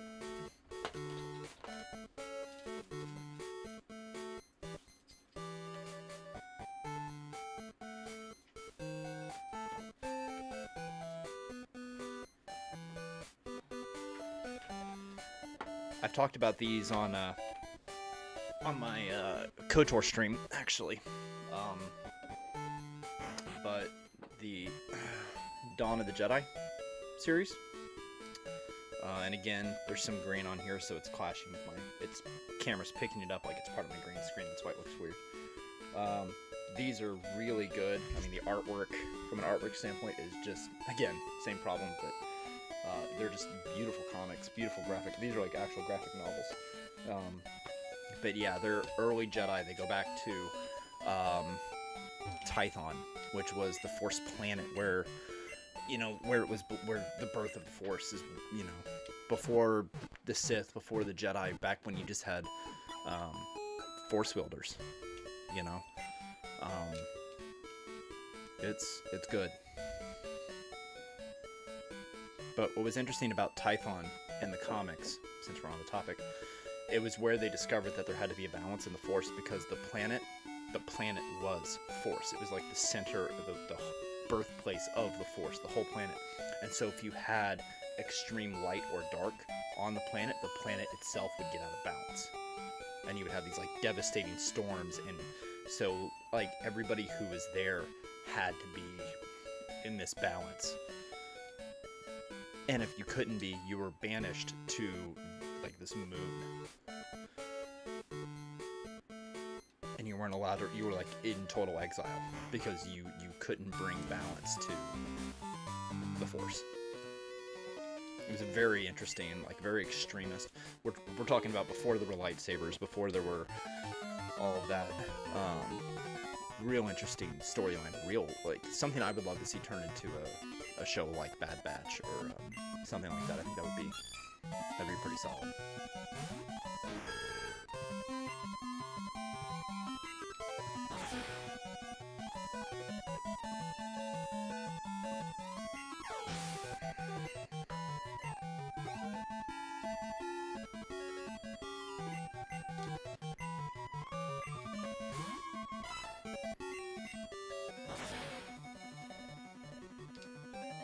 For those of you in my chat who are Star Wars fans, what is your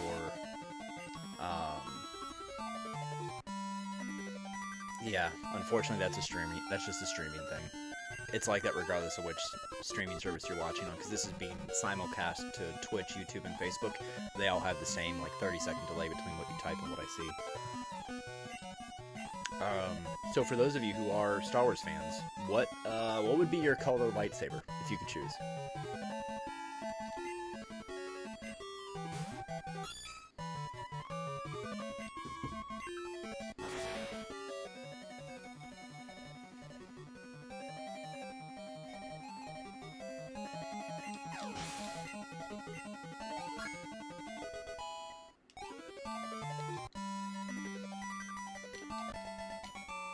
Wolf Angel would be red. So, bright orange. So I'll show you this. I've had this for years, and I always wanted to get Carrie Fisher to autograph this, and she passed away before I got a chance to go to a convention where she could. But I talked about how I'm a fan of the expanded universe.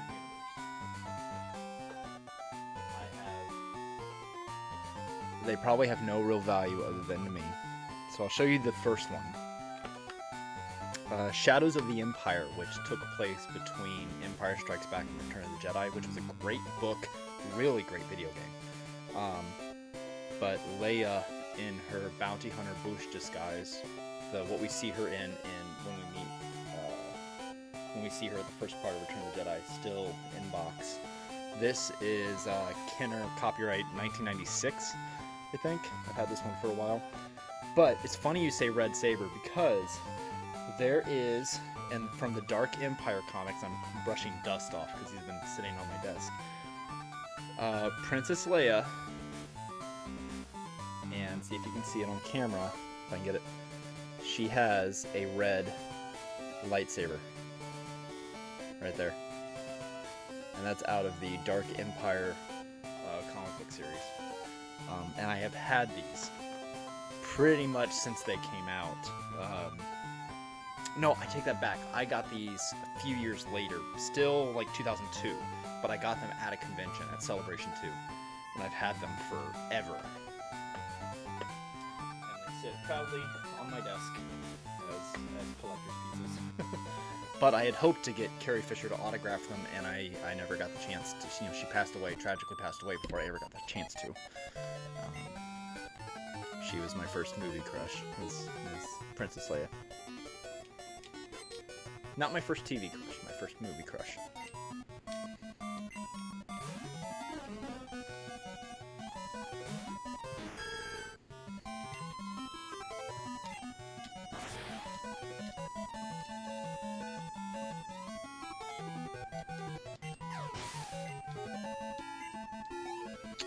Ryan, you'd be bright orange.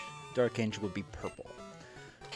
I would be yellow, or like a yellowish orange, but probably like goldish yellow.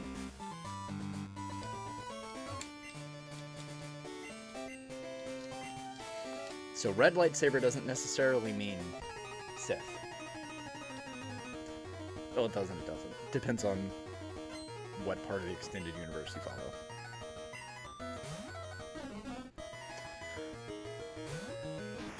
Because there's one part of the extended universe that says that the reason the sabers are red is because red crystals are manufactured, not natural, the way most lightsaber crystals are.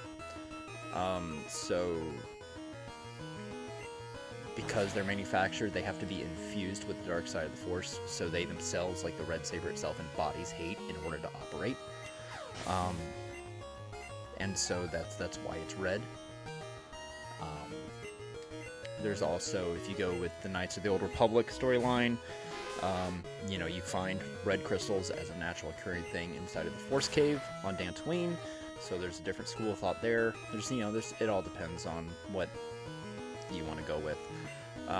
But there was a Kenner released when Episode 1 came out. They released action figures of members of the Jedi Council as individual releases. And one of them was Arigalia. And the action figure for the Jedi Council member, Arigalia, had a red lightsaber. When you see her, but that was before in the movie, when you see all the members of the council and all the different Jedi fighting on Kamino in Attack of the Clones, and they all had blue and green. Originally, the toy had her with a red lightsaber, even though we never see it. So red doesn't necessarily mean Sith, from a certain point of view. Wow, I'm a nerd. But I own it! I own it! That's what we're going with here. I own it.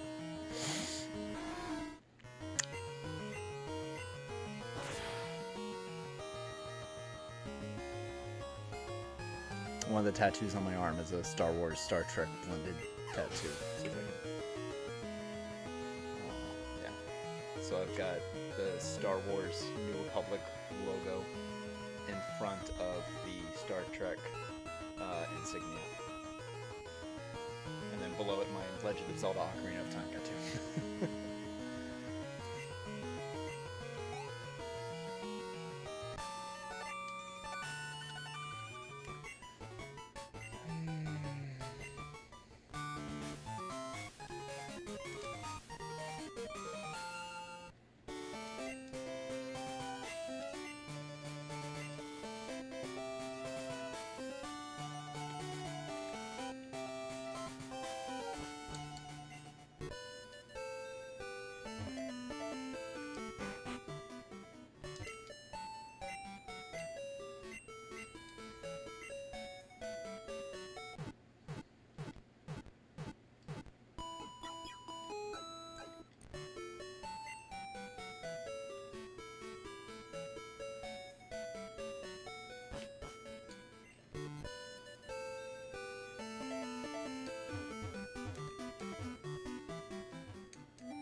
So, I don't know who's still with me in the chat, but if you are still with me in the chat, we discussed favorite, if you could pick a lightsaber color. But how about a little bit more of an obscure question? What force power would you want to have the ability to use? I think that will tell me more about who you are. It's like the ultimate dating question. You know, don't tell me your favorite food. Don't tell me your favorite color. Tell me what force power you would want to use and why. Not that I'm interviewing any of you for a date, you know.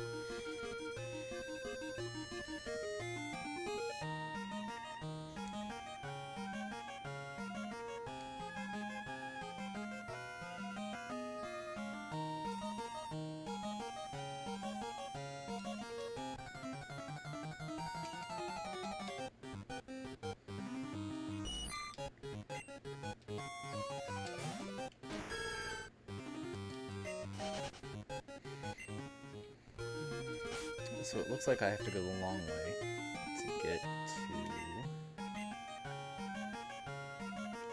I can't tell.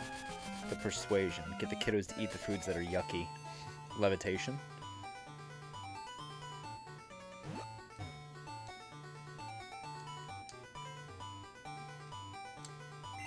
For me, it would honestly depend on the day. Some days force choke. Not on my children. But just in general. Some days it would be force choke, if I'm being honest. And other days I think the persuasion would be nice.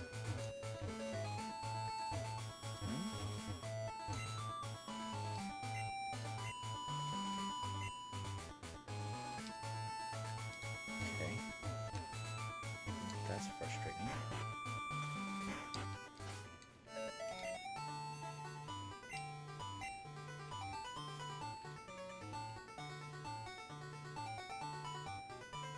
Can't backtrack to Moon. I guess we'll try going this route. To move faster and jump higher. Yeah? That'd be pretty sweet. I could go for that. Let's see if there's any lapels in here while I'm at it.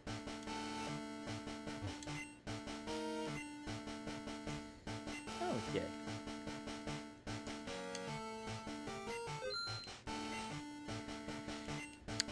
So, side note, repels in the Pokemon world,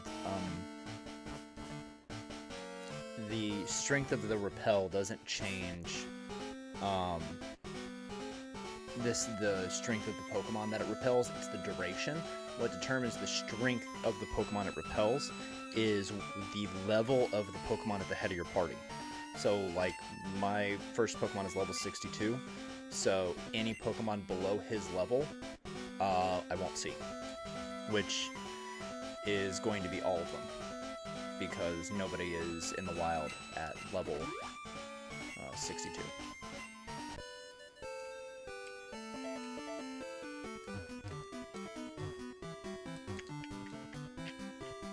This way that I go? I think so.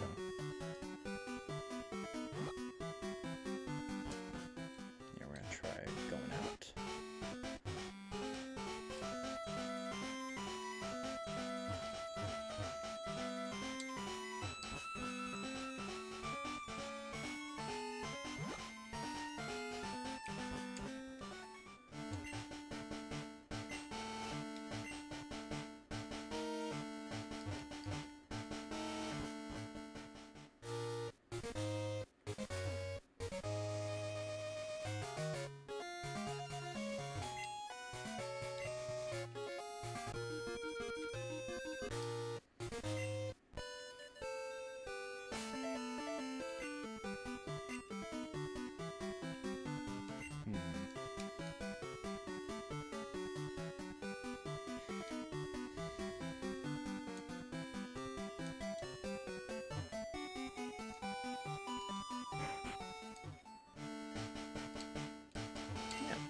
Should be able to go that way.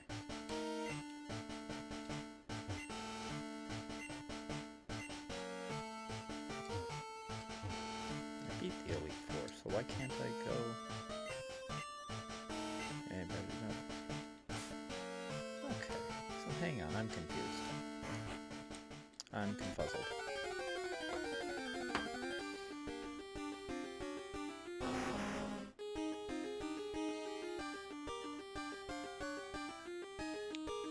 Oh, really? I just remembered what it's gonna make me do.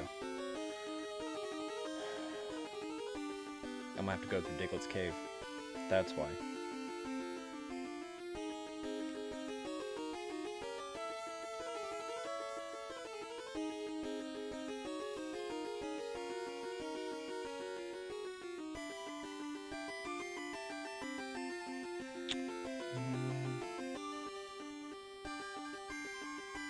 Okay. Really? That's irritating.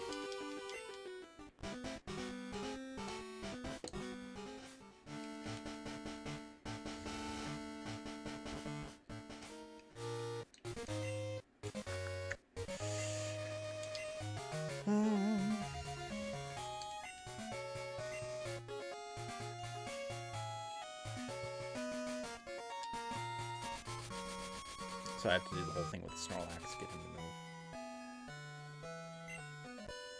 And I'm gonna try to, I'm not even gonna try to catch him, honestly, I'm just... Pokegear, radio...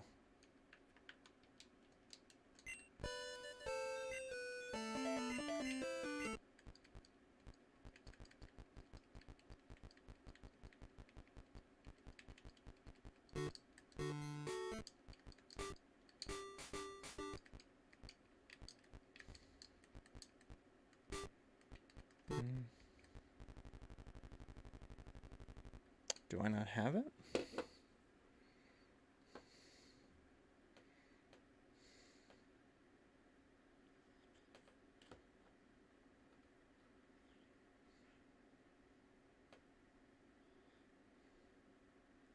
No?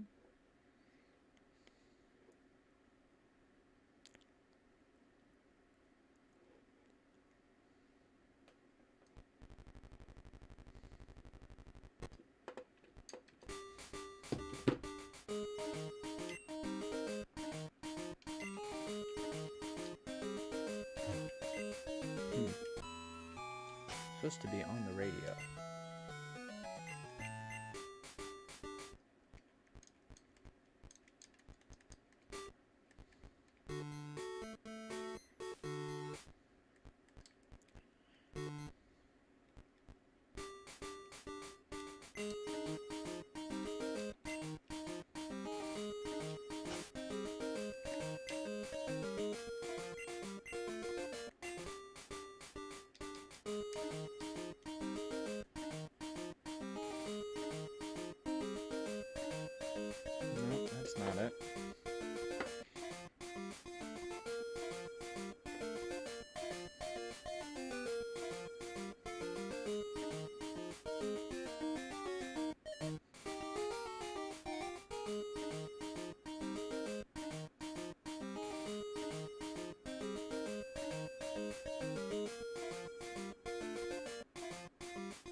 Tells me that there is a Pokeflute station, but it is not showing up.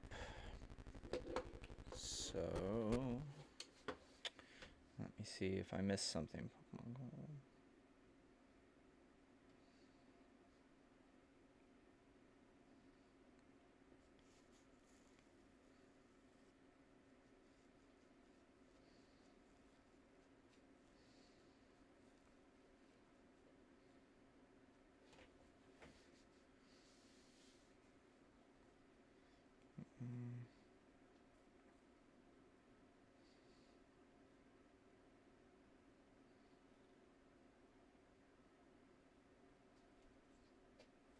Oh, really? They are not clear about what I need to be doing. Maybe because I'm not talking to people. Maybe that could be it.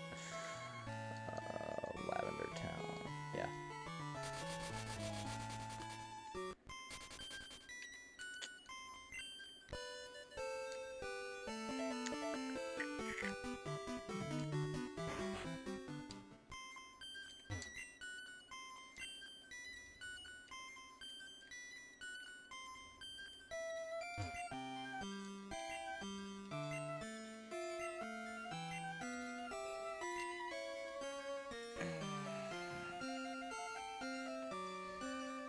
Need the experience card upgrade.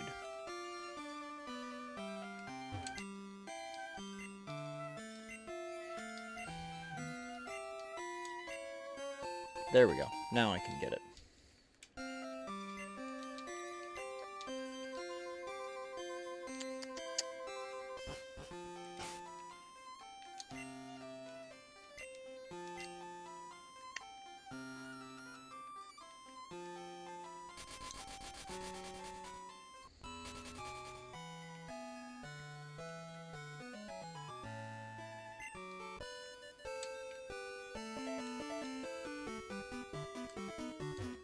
And just to be nosy, because I can, and it's, you know, late at night. Dark Angel, I believe you said in another stream that you had another one on the way. That's, I want to say, once again, congratulations. I know how exciting that is.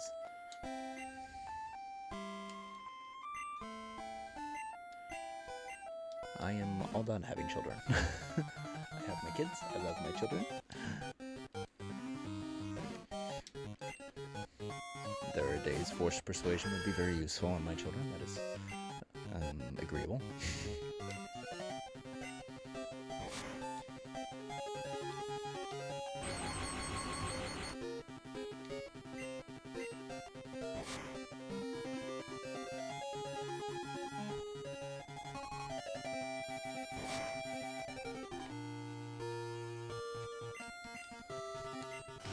I'm not gonna deal with him. It's fine. I'm gonna go through Diglett Cave, and I forgot to put on a Max Repel.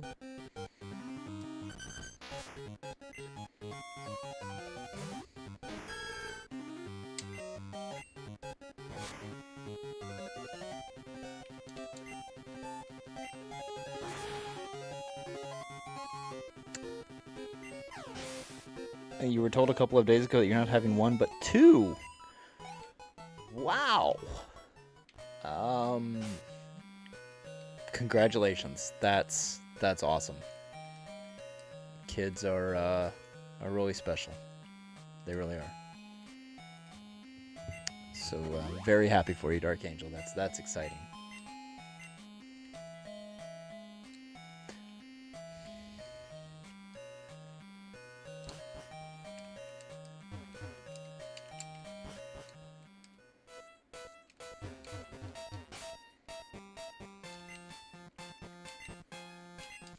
I got 3. I'm good with 3.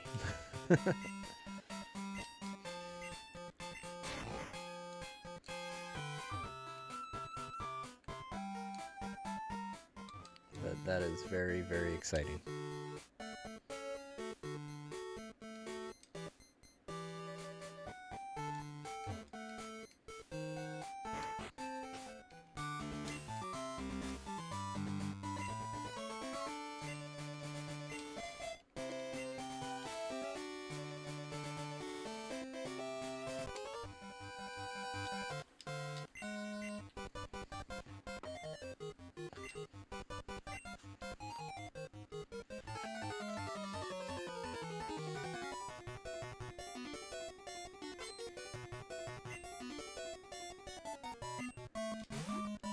And before my stream ends here in about 15 minutes or so, I want to say to everybody who's been on my stream, thank you very much for tuning in, for following, for watching.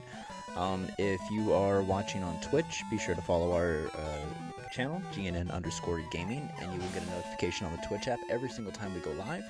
If you're a fan of me and you want to see just when I'm going live, you can look up Retro Piece Theater on Facebook.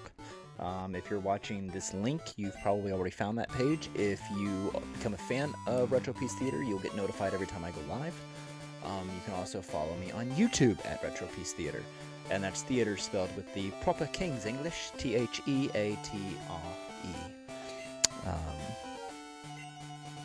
So that's, be sure to follow us and be sure to go over to geeknewsnow.net and check us out online on Geek News Now on Facebook for awesome contests and just cool things that are happening there. Giveaways, things that are free for you to be a part of, but we at Geek News Now are powered by you, the fans. So we can't do what we do without you. Dark Angel, you're hoping for one of them to be a girl, you want a daughter already. Looks like I got 3 girls, you know, didn't have a boy, but that's, and people have asked me, like, you know, people have asked me if I wanted a boy or if I was going to keep trying for a boy or, you know, whatever. You know, and somebody said to me, something I thought was kind of a bizarre question, but they were like, you know, don't you want a little buddy?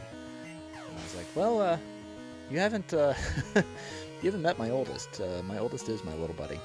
There was one day, I was out, she must have been not even 2, and I was out working on the car, and I think I was changing brakes or changing oil, I was doing something, and she had this little battery-powered Mickey Mouse car that she could sit on and drive around, real small thing, and I came back inside after working on it, on my car, and she was on the patio with her car flipped over, pretending to work on it because she saw me working on the car. So that was kind of a special moment for me. It was really cool to see. So, you know, it's all about the experiences you choose to have with them. Thank you, Ryan. I'm glad you were on the stream tonight, buddy.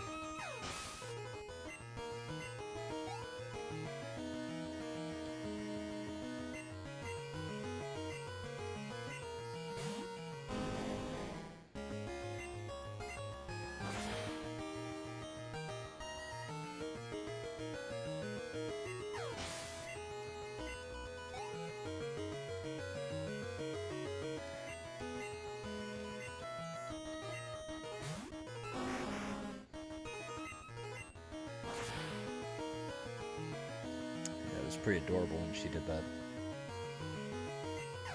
My other 2 haven't done anything quite the same, but you know, each one's got their own personality. Anybody who has more than one kid will tell you that, but each one's got their own unique personality. I am a very, very proud father.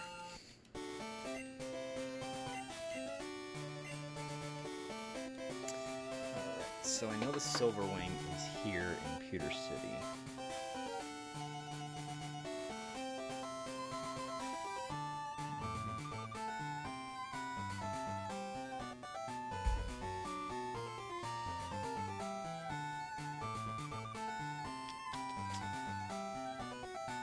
To the right of PokéMon.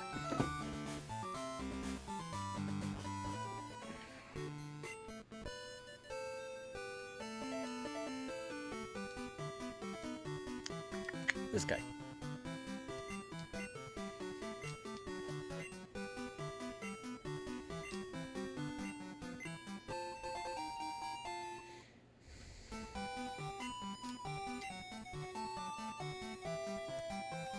So I have the Silver Wing. I could go ahead and just get Lugia and call it done. And I don't know if I want to do that yet, though. What do you guys think? What do you think in the chat? I could be done, I could call it, and then we could start. Because you know, if you want me to get the other 2 gym badges, I can, but clearly none of them are a challenge for me. Or I could go ahead and get Lugia, and then I could start Pokemon Emerald next week. I'll let you guys decide.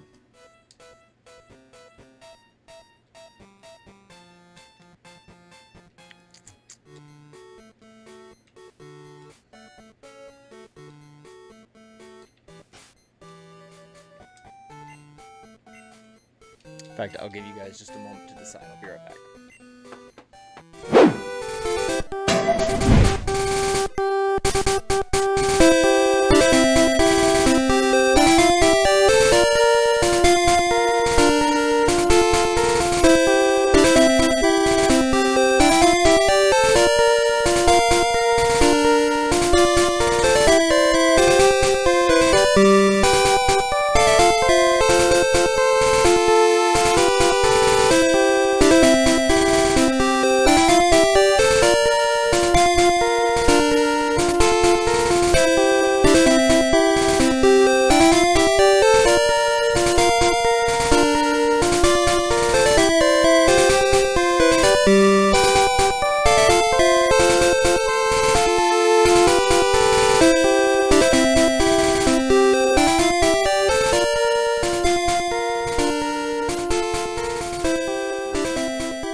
So looks like Wolf Angel, the completionist in you, says get the badges.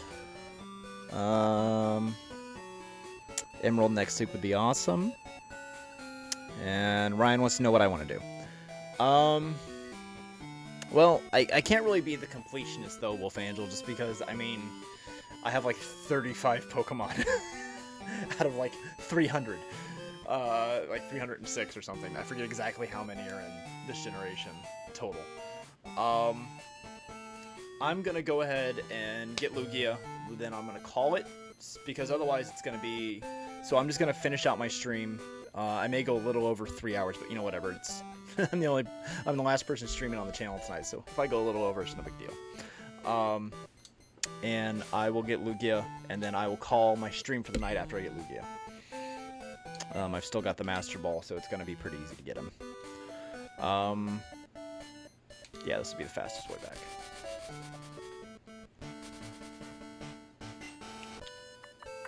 So I've got the repels.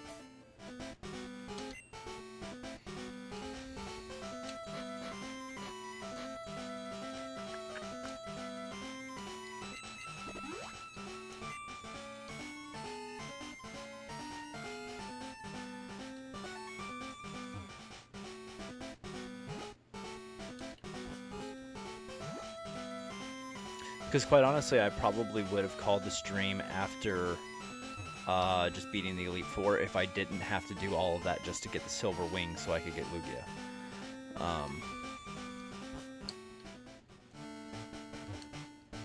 Because, I mean, Wolf Angel, you said it yourself, none of these are really a challenge for me. I'm already so much a higher level. And since I'm not doing the final trainer battle against the rival, on Mount Silver, I'm just gonna call it and go get Lugia.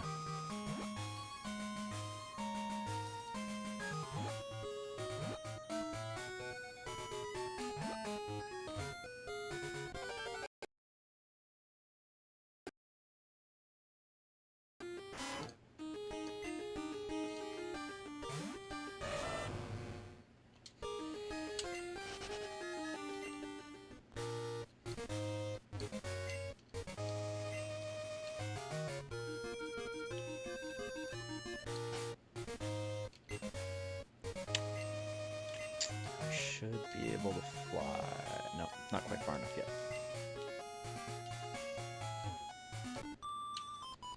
Not really.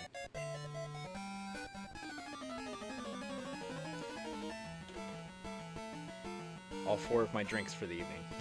These giant, like, 30-ounce tumblers. I have 4 of them. Stay hydrated.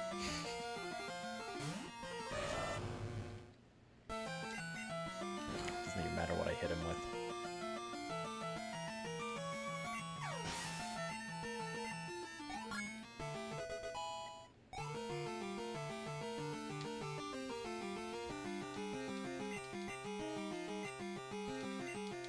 So I will not be doing a stream this Saturday. I have family coming into town tomorrow, and I'm going to spend the weekend with them. I don't see them that often, so because I live out of state for most of my family. So when they come to town, it's pretty cool. And my kids get to spend time with them. So I got family coming into town tomorrow. They'll be here, but I will be doing my stream on Tuesday like normal. My Saturday stream is going to be a little off and on because for a few weeks, like I don't have it this week because I have family. I will have it the week after, but the week after that, I will be in San Antonio that weekend, actually with Geek News Now, so I won't be doing that stream, and then I'll be doing it the week after, and then I won't be doing it the week after that because I will be at South Florida Comic Con, Central Florida Comic Con, a comic book convention. I have a press pass to that, so I will be at that convention, and then the following weekend, that Saturday, I will be at that convention, which is GCX Orlando, with Geek News Now. So I've got my weekends are kind of crazy for the next couple weeks, so you're going to see me during the week like normal on Tuesdays and Thursdays, but Saturdays are going to be a little wonky for a few weeks, so if you don't see me stream on Saturday, that's why. I make it look so easy. Oh, thank you. Streaming between 6 and 9 hours a week. Gets you used to doing it.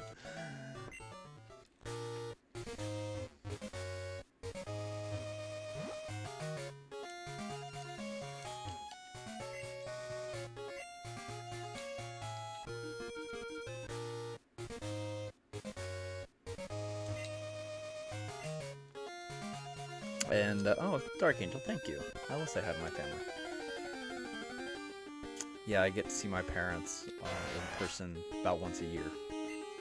Whether I go up to where they are or they come down here, and with 2020 being the way it was just, you know, none of us could go see anybody. I did get to see them, though, which was cool. I drove up there for my sister's wedding last year, so that was cool. But, no, I don't get to see my family as much as I would like. I will say, though, I get to... What's cool about my family is just like me. They're a bunch of geeks, you know, just like me. So I play every other week or so. I play Dungeons and Dragons with my parents over Zoom, which is really cool.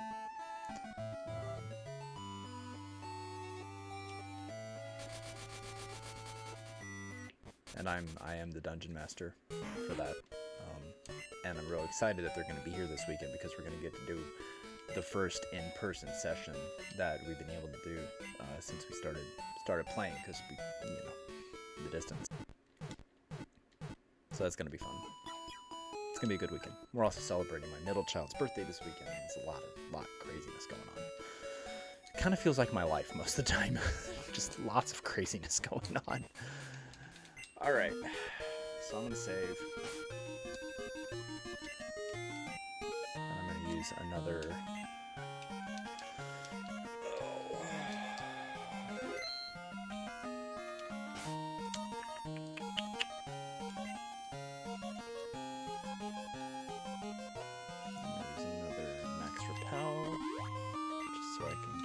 Easier. So you have to have Whirlpool and you've got to have Whirlpool to get into the islands. I'm trying to remember where I need to go. Let's see if I can pull up a quick map.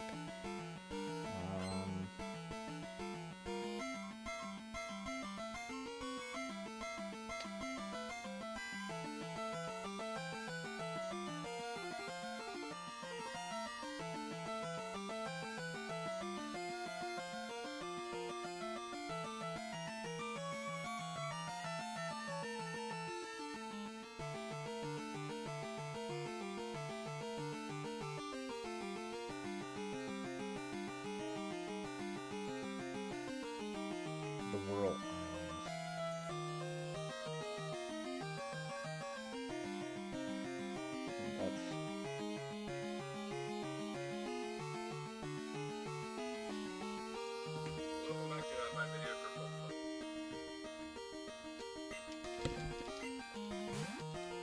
So I have a video going of the guy basically going straight to him so that I'm not wandering through the Whirl Islands for forever, because there's actually 4 islands there. Oh, well, thank you for the happy birthday. Yeah, she's turning 3. Holy crap. Turning 3.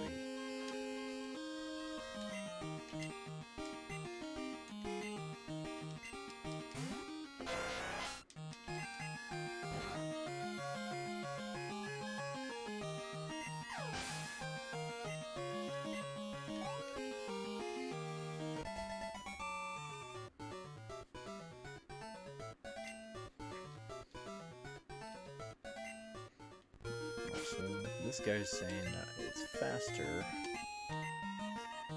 to go to Cyanwood. Oh, thank you, Dark Angel. Thank you, Wolf Angel.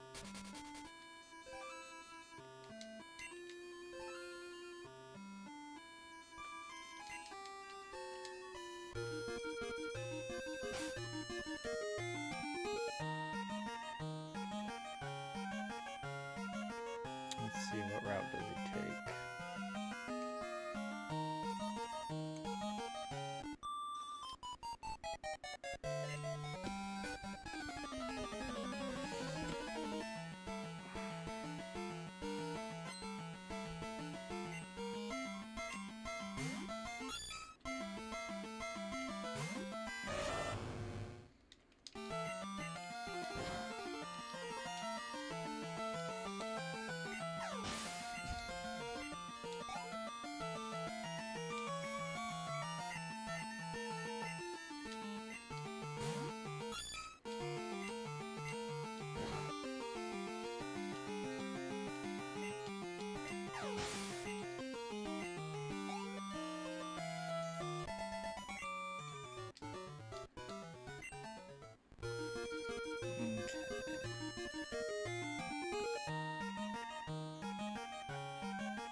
Flash.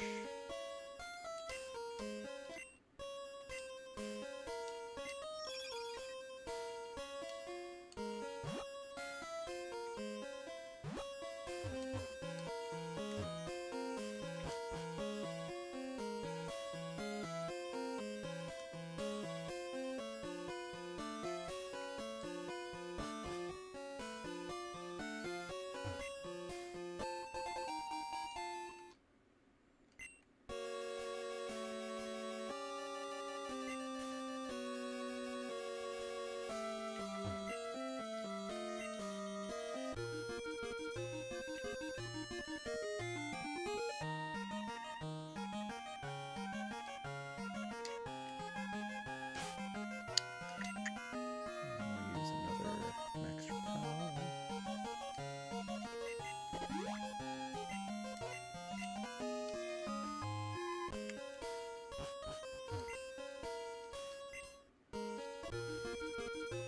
There he is. Alright, so we're going to save just in case for some reason this messes up.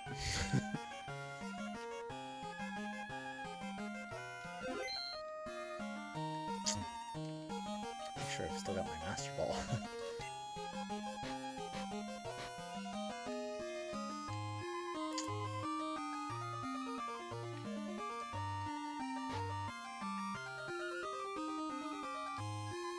wonder if I put it away.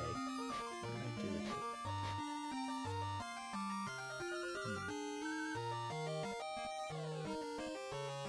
Yeah, because I don't have enough Ultra Balls to catch him.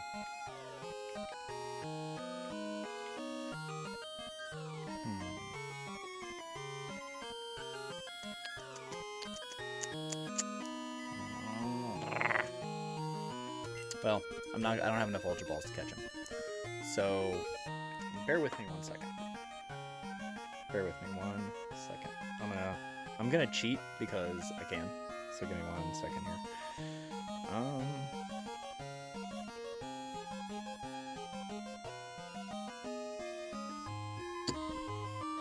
Just a minute.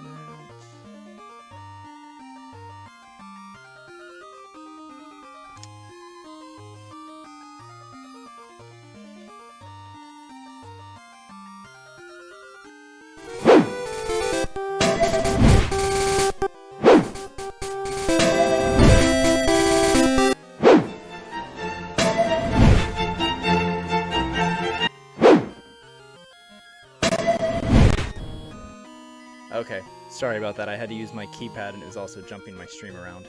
So, alright, so I've, I did decide to use a cheat. So now I have,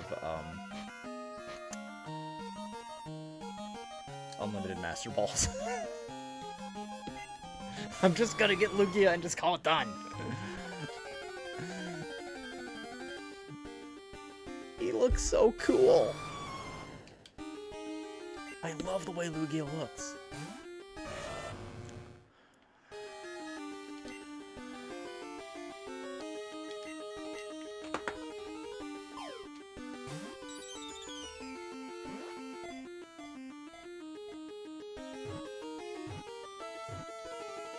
Okay, I got him.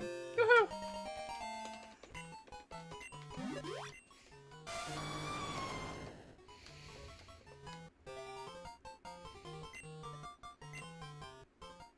Alright guys, so I'm done with Gold. I'm done. I've been playing it for weeks. Pokemon Emerald next week. I'm gonna get off here. I will see you guys on Tuesday for my Jedi Knight Jedi Academy stream. We're gonna actually finish that and probably play, once again I'm gonna be playing some Pokemon, or not Pokemon, Star Wars Episode 1 Racer after that. I'm gonna do the Switch version. So that's gonna be really cool. And then I'm probably just gonna play that for, you know, whatever time is left on my stream. And then next Tuesday I will start Pokemon Emerald. So have a great weekend, you guys, and stay safe. Thank you everybody who's been on the chat. Ryan, Dark Angel, Wolf Angel, Tony. Thank you everybody who's come in tonight, and everybody who watches in the future.